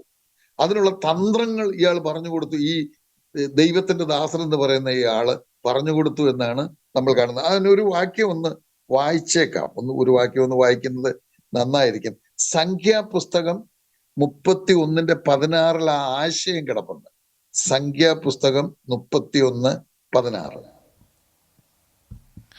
ഇവരത്രേ പെയോരിന്റെ സംഗതിയിൽ ബിലയാമിന്റെ ഉപദേശത്താൽ ഇസ്രായേൽ മക്കൾ യഹോവയോട് ദ്രോഹം ചെയ്യുവാനും യഹോവയുടെ സഭയിൽ ബാധ ഉണ്ടാവാനും ഹേതുവായത്. ഇസ്രായേൽ ജനം, ദൈവത്തിന്റെ ജനം ദൈവത്തോട് ദ്രോഹം ചെയ്യാൻ, ആ ദ്രോഹമാണ് ഈ ദുർനടപ്പും വിഗ്രഹാർപ്പിതം തിന്നുക എന്ന് പറയുന്നത്. അത്രയും മാത്രം ഓർക്കുക. അപ്പോൾ അല്ലാതെ ആ ചരിത്രം മുഴുവൻ നമുക്ക് കൊണ്ടുവരാൻ നിവർത്തിയില്ല, അതിന്റെ ആവശ്യമില്ലല്ലോ. മനസ്സിലായല്ലോ? അപ്പോൾ ഇദ്ദേഹം അവസാനം ചെയ്ത പണി എന്താണെന്ന് വെച്ചാൽ ദൈവജനത്തെ വിഗ്രഹാരാധനയിലേക്കും അഥവാ വിഗ്രഹാർപ്പിതത്തിലേക്കും ദുർനടപ്പിലേക്കും നയിക്കത്തക്കൊണ്ടുള്ള ചില ആലോചനകൾ ഈ ബാലാക്കിന് പറഞ്ഞു കൊടുത്തു എന്നുള്ളതാണ്. അത് ദൈവത്തിന് അനിഷ്ടമായി, ദൈവത്തോട് ദ്രോഹം ചെയ്തു. അങ്ങനെ ദൈവം അനേകരെ 24,000 പേരെന്നാണ് ഞാൻ ഓർക്കുന്നത് കൊന്നു കളഞ്ഞു എന്നുള്ളതാണ് അതിനോടുള്ള ബന്ധത്തിൽ. അപ്പോൾ അത്രയ്ക്ക് ദോഷം ചെയ്ത ആളാണ് ഈ ബിലയാം. പണമാണ് ലക്ഷ്യം. പണം ലക്ഷ്യമാക്കുന്നവർ ഇങ്ങനെ ദൈവത്തിന് ദോഷമേ ചെയ്യത്തുള്ളൂ എന്നും കൂടെ ഇവിടെ നമുക്ക് ഓർക്കാൻ കഴിയും. ഇനി ഒന്ന് രണ്ട് വാക്കുകൾ നമുക്ക് ഓർക്കാം. എന്താണ് ഇവിടെ പറയുന്ന വിഗ്രഹാർപ്പിതം? എല്ലാവർക്കും അറിയാവുന്നതാണ്, എന്നാലും പഠിക്കുമ്പോൾ അത് പറയാതെ എങ്ങനെയാ പോവുക? വിഗ്രഹാർപ്പിതം എന്ന് പറയുന്നത് പണ്ട് കാലത്തുകൊണ്ട് ഇപ്പോഴും ഉണ്ട്. ഭക്ഷണം ഉണ്ടാക്കിയ ശേഷം അത് മുഴുവനായിട്ടോ അല്ലെങ്കിൽ അതിൻ്റെ ഒരു ഭാഗമോ വിഗ്രഹത്തിന് മുൻപിൽ നിവേദിച്ച ശേഷം ഈ ഭക്ഷണം ധാരാളം പേര് കഴിക്കുകയാണ്. ഈ ഭക്ഷണം കഴിക്കുന്നവരുടെ ലക്ഷ്യം വയറ് നിറയുക എന്നുള്ളതല്ല, വിശപ്പിന് വേണ്ടിയല്ല കഴിക്കുന്നത്, പകരം അവർക്ക് ജീവിതത്തിൽ നന്മകൾ ഉണ്ടാകാൻ വേണ്ടി ആണ് അവര് ഈ ഭക്ഷണം കഴിക്കുന്നത്. ആ ലക്ഷ്യം അതാണ്. അത് ഒരു തരം വിഗ്രഹാരാധന തന്നെയാണ്. ആ വിഗ്രഹത്തിലൂടെ ചില നന്മകൾ കിട്ടും എന്നാഗ്രഹിച്ചുകൊണ്ട് ആണ് ഈ ഭക്ഷണം കഴിക്കുന്നത്. അത് ഒരു തരം വിഗ്രഹാരാധനയാണ് എന്ന് നമുക്ക് മനസ്സിലാക്കാനായിട്ട് സാധിക്കും. അപ്പൊ അതിലേക്ക് ജനത്തെ നയിച്ചു എന്നാണ് നാം ആ ഭാഗത്ത് നിന്ന് മനസ്സിലാക്കുന്നത്.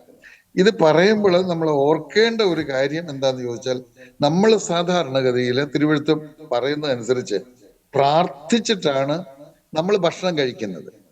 ആ പ്രാർത്ഥിക്കുന്നത് ഇതുമായിട്ട് ബന്ധമില്ല എന്ന് ഓർക്കണം. നമ്മൾ പ്രാർത്ഥിക്കുന്നത് അതിൽ എന്തെങ്കിലും ദോഷവശങ്ങൾ ഉണ്ടെങ്കിൽ, ഫുഡല്ല, ഇന്നത്തെ ഫുഡിനകത്തൊക്കെ ദോഷങ്ങളുണ്ട്, ഈ പിന്നെ വിഷമൊക്കെ ചേരുന്നതാണല്ലോ. അതുകൊണ്ട് നമ്മൾ പ്രാർത്ഥിക്കുകയാണ്, കർത്താവ് ഒരിക്കലങ്ങളെ അനുഗ്രഹിക്കണം, ഇതിനെ ശുദ്ധീകരിച്ച് തരണമേ. എന്തെങ്കിലും അതിനകത്ത് നമുക്ക് ദോഷം ചെയ്യുന്നതുണ്ടെങ്കിൽ അതിനെ ഒഴിവാക്കി ദൈവത്താൽ അതിനൊരു ശുദ്ധീകരണം നടത്തി നമുക്ക് ഭക്ഷ്യയോഗ്യമാക്കി തരണമേ. അതാണ് നമ്മൾ ചെയ്യുന്നത്. അല്ലാതെ കണ്ട് നമ്മൾ പ്രാർത്ഥിച്ച് അതിനെ ഏതെങ്കിലും അനുഗ്രഹിച്ച് അനുഗ്രഹമുള്ളതാക്കി തീർക്കുമല്ല, ദോഷങ്ങൾ വിട്ടുപോകാനും അത് തന്ന ദൈവത്തോട് നന്ദി പറയാനും ഒരിക്കലങ്ങളെ അനുഗ്രഹിക്കാനും ഒക്കെ ആയിട്ട് പ്രാർത്ഥിക്കുന്നുള്ളൂ. അത് രണ്ടും ആയിട്ട് താരതമ്യപ്പെടുത്തരുത് എന്നൊന്ന് പറയാൻ ഞാൻ ഓർപ്പിച്ചു എന്ന് മാത്രമേ ഉള്ളൂ. അപ്പൊ അതാണ് വിഗ്രഹാർപ്പിതം തിന്നാൻ. അപ്പൊ അതിലേക്ക് നയിച്ചു, അതിലേക്ക് ആലോചന പറഞ്ഞു കൊടുത്തൊരു മനുഷ്യനാണ് ഈ ബിലയാം. ആ ഉപദേശം പിടിക്കുന്നവർ ചിലർ അവിടെ ഉണ്ടായിരുന്നു, അങ്ങനെ അംഗീകരിക്കുന്നവരും അതുപോലെ പണസമ്പാദനം ലക്ഷ്യമാക്കി ജീവിക്കുന്നവർ, ദ്രവ്യാഗ്രഹികളെ ചിലർ ആ സഭയിൽ ഉണ്ടായിരുന്നു എന്നുള്ളതാണ്. അടുത്തത് ദുർനടപ്പ്. നമ്മൾ നേരത്തെ ചിന്തിച്ചിട്ടുണ്ട്. എന്നാലും ദുർനടപ്പ് എന്ന് പറയുമ്പോൾ പെട്ടെന്ന് നമ്മൾ ചിന്തിക്കുന്ന ചില കാര്യങ്ങളുണ്ട്, അങ്ങേയറ്റത്തെ ചില കാര്യങ്ങൾ. അങ്ങേയറ്റത്ത് പോകുന്നതിന് മുമ്പേ തുടക്കത്തിൽ നിന്ന് ചിന്തിക്കണം. നമുക്ക് പരിചയമുള്ളൊരു വാക്യമാണ് സദൃശവാക്യങ്ങൾ 22:6. അത് നമ്മൾ സൺഡേ സ്കൂളിലൊക്കെ സാറിന് പറയുന്ന ഒരു കാര്യമാണ്. ബാലൻ നടക്കേണ്ടുന്ന വഴിയിൽ അവനെ അഭ്യസിപ്പിക്കുക, അവൻ വൃദ്ധനായാലും അത് വിട്ടുമാറുകയില്ല എന്ന് നമ്മൾ വായിക്കുന്നത്. അപ്പൊ അവിടുന്ന് ഒരു കാര്യം പഠിപ്പിക്കുന്നുണ്ട്, നടക്കേണ്ടുന്ന വഴി ഉണ്ട്, അങ്ങനെയാണെങ്കിൽ നടക്കേണ്ടാത്ത വഴിയുമുണ്ട്. നമുക്കറിയാം, നടക്കേണ്ടുന്ന വഴി പഠിപ്പിച്ചെങ്കിലേ പഠിക്കൂ. നടക്കേണ്ടാത്ത വഴി ഒന്നും ചെയ്യേണ്ട, തന്നെ പഠിച്ചോളൂ. അത് പഠിപ്പിക്കാനൊന്നും പോകണ്ട, തന്നെ അങ്ങ് പഠിച്ചോളൂ എന്നുള്ളതാണ്. അപ്പം അതുകൊണ്ടാണ് ഈ നടക്കേണ്ടുന്ന വഴി പഠിപ്പിക്കുന്നതിന്റെ കാരണം അതാണ്. ആ വഴി അല്ലാത്ത, നടക്കേണ്ടുന്ന വഴി അല്ലാത്തത് എല്ലാം ദുർനടം, അല്ലെങ്കിൽ ദൈവവചനാനുസരണമല്ലാത്ത സകല ജീവിതവും ദുർനടപ്പിന്റെ പട്ടികയിൽ വരും എന്നും കൂടെ നമ്മൾ ഗൗരവത്തോടെ ഓർക്കണം. ദൈവം നമ്മെ സഹായിക്കട്ടെ. ഇതാണ് അവരെ കുറിച്ചുള്ള ഗുരുതരമായ 2 തെറ്റുകൾ ചൂണ്ടിക്കാണിച്ചത്. ഈ 2ആണ്. ബിലയാമിന്റെ ഉപദേശം പിടിച്ചിരിക്കുന്നു, നിക്കോലോവിയരുടെ ഉപദേശം കൈക്കൊള്ളുന്നവർ ചിലരവിടെ ഉണ്ടായിരുന്നു എന്നുള്ളതാണ്. അത് വളരെ ക്ലിയർ ആയിട്ട് കർത്താവ് അത് എടുത്ത് പറഞ്ഞു. ദൈവം സഹായിക്കട്ടെ. നമ്മൾ ഇത് പഠിക്കുമ്പോൾ തിരിഞ്ഞു നോക്കണം, എനിക്ക് എൻ്റെ ജീവിതത്തിൽ ഇത് വല്ലതും ഉണ്ടോ, ഞാൻ നടക്കേണ്ടുന്ന വഴിയാണോ നടക്കുന്നത്? 1. 2, ഈ വിഗ്രഹാർപ്പിതം, അതായത് ദൈവത്താൽ അല്ലാതെ മറ്റെവിടെ നിന്നെങ്കിലും എന്തെങ്കിലും നന്മയോ അനുഗ്രഹങ്ങളോ വരുമെന്ന് ഞാൻ പ്രതീക്ഷിക്കുന്നെങ്കിൽ, അത് ആഗ്രഹിക്കുന്നെങ്കിൽ, അത് ഞാൻ പ്രവർത്തിക്കുന്നെങ്കിൽ അത് ഈ വിഗ്രഹാരാധനയപ്പെടുന്ന കാര്യമാണ്. വിഗ്രഹാരാധനയെ കുറിച്ച് നമ്മൾ ഓർത്തു, അത്യാഗ്രഹവും ദ്രവ്യാഗ്രഹവും ഒക്കെ വിഗ്രഹാരാധനയാണെന്ന് ഓർത്തു. വല്ലതും നമ്മുടെ ജീവിതത്തിലുണ്ടെങ്കിൽ അതിനെ നമ്മൾ മാറ്റിക്കളയണം എന്ന് ഇവിടെ നിന്ന് നമ്മൾ പഠിക്കുകയാണ്. ഇനി നമുക്ക് ബുദ്ധി ഉപദേശത്തിലേക്ക് വരാം. അത് 16-ാം വാക്യം വായിച്ചാട്ടെ. ആകയാൽ മാനസാന്തരപ്പെടുക, അല്ലാഞ്ഞാൽ ഞാൻ വേഗത്തിൽ വന്ന് എൻ്റെ വായിലെ വാളുകൊണ്ട് അവരോട് പോരാടും. ബുദ്ധി ഉപദേശമായിട്ട് കൊടുക്കുന്ന 2 കാര്യങ്ങൾ. ഒന്ന്, മാനസാന്തരപ്പെടണം എന്നുള്ളത്, അതാണ് അവർ കൊടുക്കുന്ന ബുദ്ധി ഉപദേശം. 2ാമത്, മാനസാന്തരപ്പെട്ടില്ലെങ്കിൽ താൻ ഇടപെടും എന്നുള്ളതാണ്. നമ്മുടെ കർത്താവ് ഇടപെടും എന്നുള്ളതാണ് പറഞ്ഞിരിക്കുന്നത്. നമുക്കിനി ഓരോന്ന് അല്പമായിട്ട് നോക്കാം, ഒരുപാട് സമയം വേണ്ട, ഇനി വിചാരിക്കാം. മാനസാന്തരപ്പെടുക. നമ്മൾ 7 സഭകൾക്കുള്ള ദൂത് നമ്മൾ 2-3 അധ്യായത്തിൽ കാണുന്നുണ്ട്.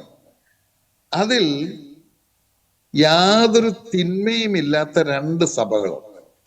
അതൊന്ന് നമ്മൾ പഠിച്ചു, സ്മുർന്ന. ഇനി ഒന്ന് നമ്മൾ പഠിക്കാൻ പോകുന്നുണ്ട്, ഫിലദൽഫിയ. അതൊഴികെയുള്ള 5 സഭകളോടും പറയുന്നുണ്ട്, നിങ്ങൾ മാനസാന്തരപ്പെടണം. അവർക്ക് തിന്മയുണ്ട്, അതുകൊണ്ട് അവർ മാനസാന്തരപ്പെടണം എന്നുള്ളത്. അപ്പോൾ ഓർക്കുക, മാനസാന്തരപ്പെടാൻ പുതിയ നിയമകാലത്ത് ദൈവം സമയം നമുക്ക് തരും എന്നുള്ളതാണ്. നമ്മൾ തെറ്റ് ചെയ്താൽ ഉടനടി ശിക്ഷ ഇല്ല. ചിലർ ഉടനടി ശിക്ഷ ഇല്ലാത്തത് കൊണ്ട് ശിക്ഷ ഇനി ഉണ്ടാകുകയില്ല എന്ന് ചിന്തിക്കുന്നവർ ഉണ്ട്. അങ്ങനെ ചിന്തിക്കരുത്. ഇത് കൃപായുഗമായതുകൊണ്ട് നമ്മൾ ഉടനടി ശിക്ഷയില്ല. പഴയ നിയമത്തിലൊക്കെ ഉടനടി ആയിരുന്നു ശിക്ഷ, നമുക്ക് ഓർമ്മയുണ്ടല്ലോ. പുതിയ നിയമത്തിൽ ഉടനടി ശിക്ഷയില്ല എന്ന് വിചാരിച്ച് ശിക്ഷിക്കാതിരിക്കുകയില്ല. അപ്പൊ ശിക്ഷിക്കാതിരിക്കുന്ന ഈ കാലയളവ് എന്ന് പറയുന്നത് ദൈവം മാനസാന്തരപ്പെടാനായിട്ട് തന്നിരിക്കുന്നതാണ്. വിശ്വാസികൾക്കും മാനസാന്തരം വേണമെന്നും കൂടെ ഓർത്തോണം. നമ്മൾ ഈ മാനസാന്തരം എന്ന് പറയുമ്പോൾ സാധാരണ ഓർക്കുന്നത് അതൊക്കെ പാപികൾക്കെന്നാണ് ചിന്തിക്കുന്നത്. പാപികൾക്ക് വേണം, പക്ഷേ ദൈവമക്കളായ നമുക്കും മാനസാന്തരം ആവശ്യമാണ്. എവിടെങ്കിലും എന്തെങ്കിലും തെറ്റുകൾ ഉണ്ടെങ്കിൽ അതിൽ നിന്ന് നമ്മൾ മാനസാന്തരപ്പെട്ട് മുന്നോട്ട് വരയണം എന്നുള്ളതാണ്. ഇനി അവിടുത്തെ പ്രയോഗമുണ്ട്, ഇല്ലെങ്കിൽ എന്നൊരു പ്രയോഗമുണ്ട്. എന്ന് പറഞ്ഞാൽ എത്രയും പെട്ടെന്ന് മാനസാന്തരപ്പെട്ടോണം. എപ്പോ കർത്താവ് ഈ കാര്യത്തിൽ ഇടപെടുമെന്ന് നമുക്ക് അറിയത്തില്ല. അതുകൊണ്ട് എത്രയും നീട്ടി വെക്കരുത് എന്നുള്ളതാണ് ഞാനത് പറയാൻ കാരണം. ചിലരോടൊക്കെ ചില കാര്യങ്ങൾ സ്റ്റോപ്പ് ചെയ്യണം, ചില മദ്യപാനം അല്ലെങ്കിൽ പുകവലി അല്ലെങ്കിൽ മറ്റെന്തെങ്കിലും ദുസ്വഭാവം ഉണ്ടെങ്കിൽ അത് മാറ്റണം എന്ന് പറയുമ്പോൾ അവർ ഡേറ്റ് ഒക്കെ വെക്കാറുണ്ട്. 5 മാസത്തിനുള്ളിൽ ചെയ്യാം, അല്ലെ 1 കൊല്ലത്തിനുള്ളിൽ ഞാൻ ചെയ്തോളാം. അതൊന്നും നടക്കത്തില്ല. പകരം ദൈവാത്മാവ് സംസാരിക്കുമ്പോൾ അത് അപ്പോൾ തന്നെ മാനസാന്തരപ്പെടാനുള്ള മനസ്സുണ്ടാകണം, നീട്ടി വെക്കരുത് എന്നുള്ളതാണ്. ശരിയായ മാനസാന്തരം എന്ന് പറയുന്നത് നമ്മുടെ മനസ്സ് യേശുക്രിസ്തുവിന്റെ മനസ്സായി മാറുന്നതാണ്.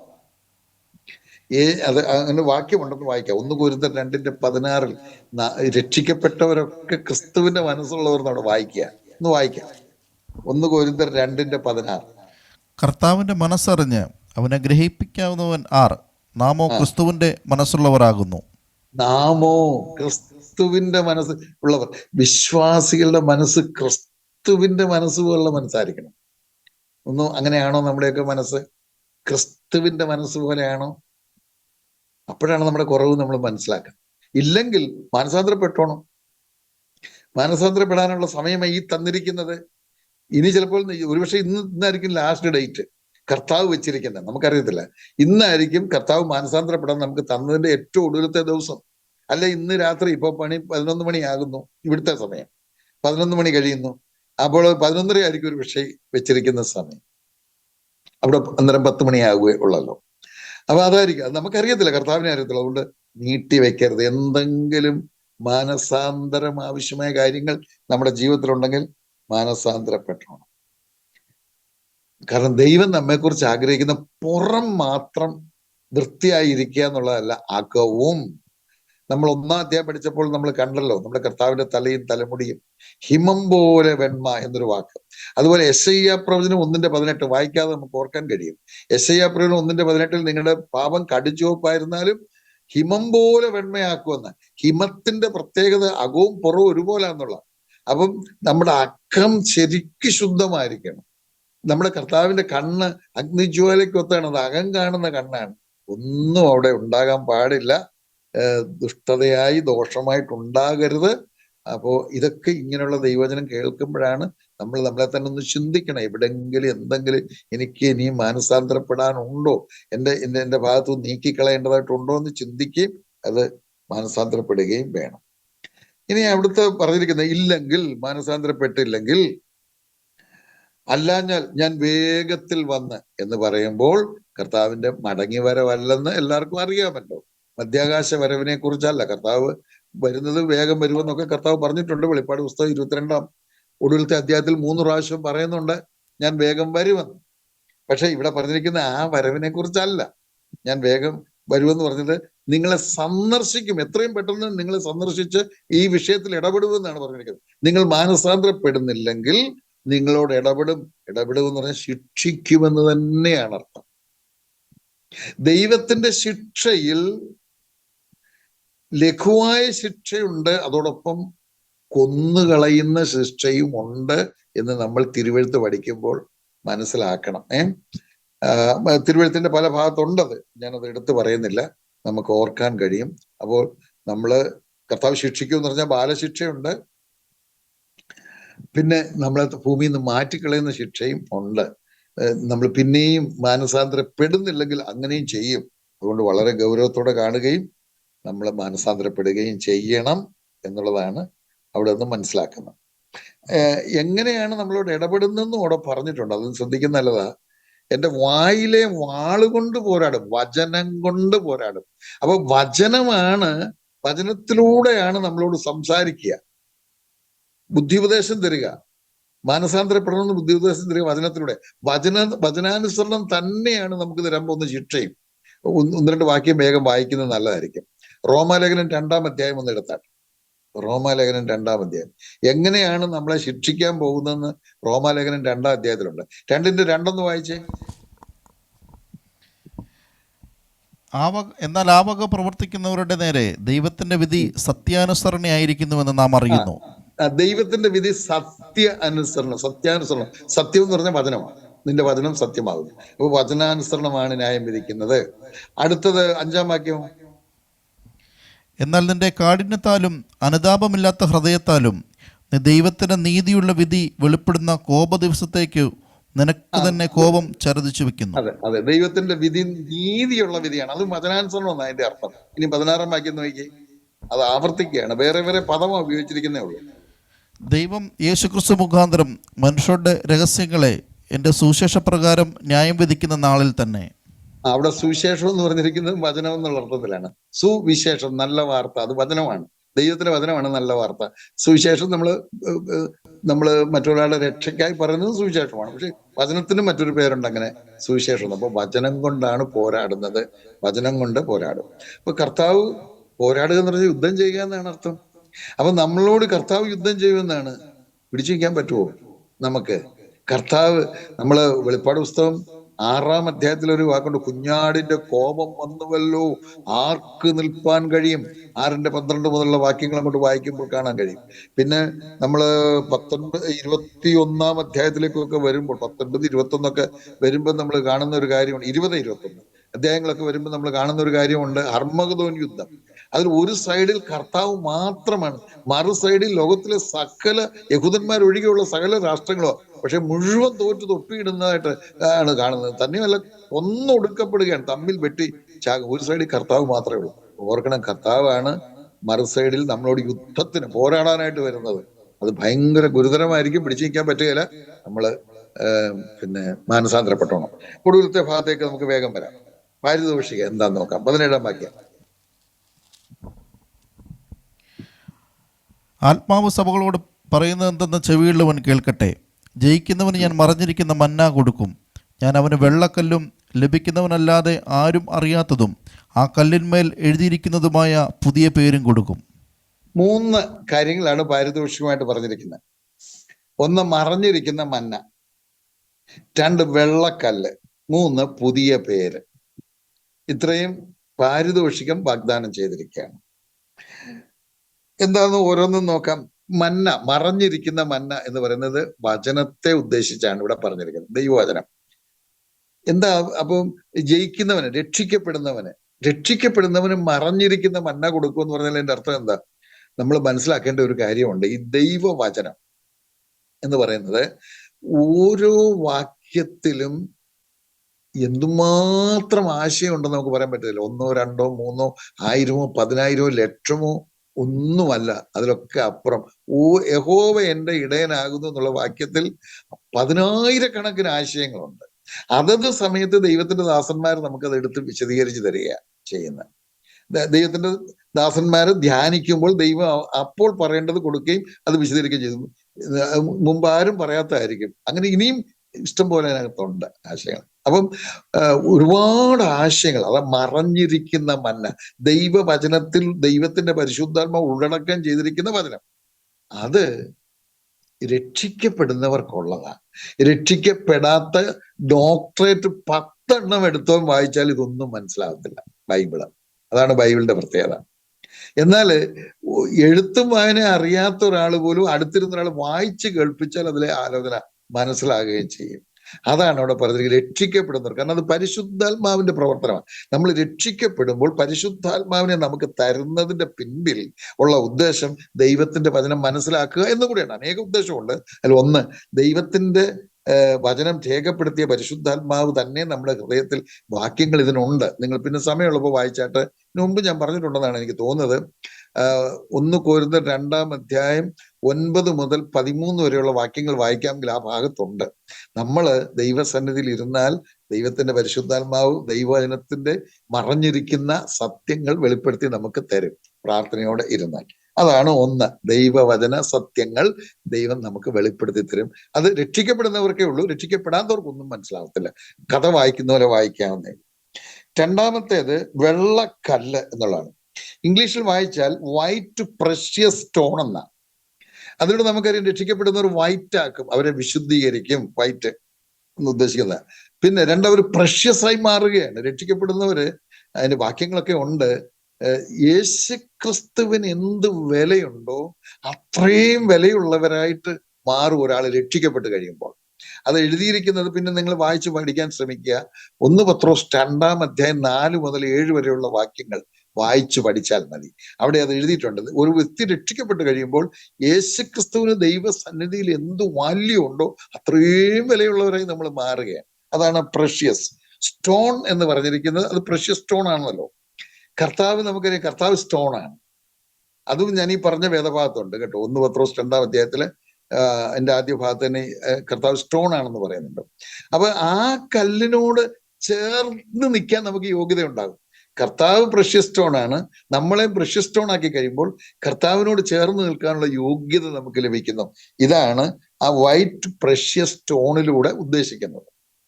ഇനിയും ഇത് പറയാനുള്ള ഒരു കാരണം എന്ന് പറയുന്നത്, 1-ാം നൂറ്റാണ്ടിലൊക്കെ ഒരാള് കോടതിയില് ഒരാളുടെ പേരിൽ കേസ് വരുന്നു. പക്ഷെ കോടതി വിധിക്കുകയും വിസ്തരിക്കുകയും തെളിവ് കണ്ടെത്തുകയൊക്കെ ശ്രമിച്ചപ്പോൾ ആളുടെ ഭാഗത്ത് യാതൊരു കുറ്റവും ഇല്ലെന്ന് കണ്ടെത്തി കഴിഞ്ഞാൽ ഇതുപോലൊരു വൈറ്റ് പ്രഷ്യസ് സ്റ്റോൺ അവന്റെ കൈ കൊടുക്കും. അവനെ വിധിക്കുന്നതോടൊപ്പം, അവനെ വെറുതെ വിടുന്നതോടൊപ്പം അവന് ഇത് കൊടുത്താ വിടുന്നത്. അപ്പൊ പിന്നെ ആര് പറഞ്ഞാലും ഈ സ്റ്റോൺ കാണിച്ചാൽ പിന്നെ ആർക്കും അവനെതിരെ ഒരു കംപ്ലൈന്റും പറയാൻ പറ്റില്ല. യുദ്ധം ജയിച്ചു വരുന്നവർക്കും ഇത് കൊടുക്കും. യുദ്ധം ജയിച്ചു വരുന്നവർക്ക് ഈ സ്റ്റോൺ കൊടുക്കും. കാരണം അവര് ജയിച്ചു വന്നവർ. നമ്മൾ ഇതുപോലെ രക്ഷിക്കപ്പെട്ട നമ്മൾ ഇനി പിശാചിനോട് എപ്പോഴും യുദ്ധം ചെയ്ത് ജയിക്കുന്നവരാ. അതുകൊണ്ട് നമുക്ക് പ്രഷ്യസ് സ്റ്റോൺ കിട്ടും. മറ്റൊന്ന്, കളികളിൽ ജയിച്ചു വരുന്നവർക്ക് കിട്ടും. ഓട്ടക്കളത്തിലൊക്കെ ഓടി വരുന്നവർക്ക് പലതരത്തിൽ കിരീടമുണ്ട്. അതുപോലെ ഈ വൈറ്റ് സ്റ്റോൺ കൊടുക്കുന്ന ഒരു രീതി ചില സ്ഥലങ്ങളിലുണ്ട്. അത് നമ്മൾ ശരിക്കും പറഞ്ഞാൽ ഓട്ടക്കളത്തിലെ ഓട്ടക്കാരാണ് നമ്മളൊക്കെ വിശ്വാസികൾ. രക്ഷിക്കപ്പെട്ട് കഴിഞ്ഞാൽ പിന്നെ നമ്മളൊക്കെ, അതാണ് പൗലോസ് പറയുന്നത്, ഞാൻ നല്ല പോർ പൊരുതു, ഓട്ടം തികച്ചു. നമ്മളെ ഏൽപ്പിച്ച ശുശ്രൂഷ ചെയ്തു എന്നുള്ളതിന്റെ പാരിതോഷികമായി നമുക്ക് വൈറ്റ് സ്റ്റോൺ തരികയാണ്. മൂന്നാമത്, പുതിയ പേര്. ഒരു പുതിയ പേര് നമുക്ക് തരും. ആരാ തരുന്നത്? യേശു കർത്താവാ തരുന്നത്. അത് ആർക്കൊക്കെ അറിയാം?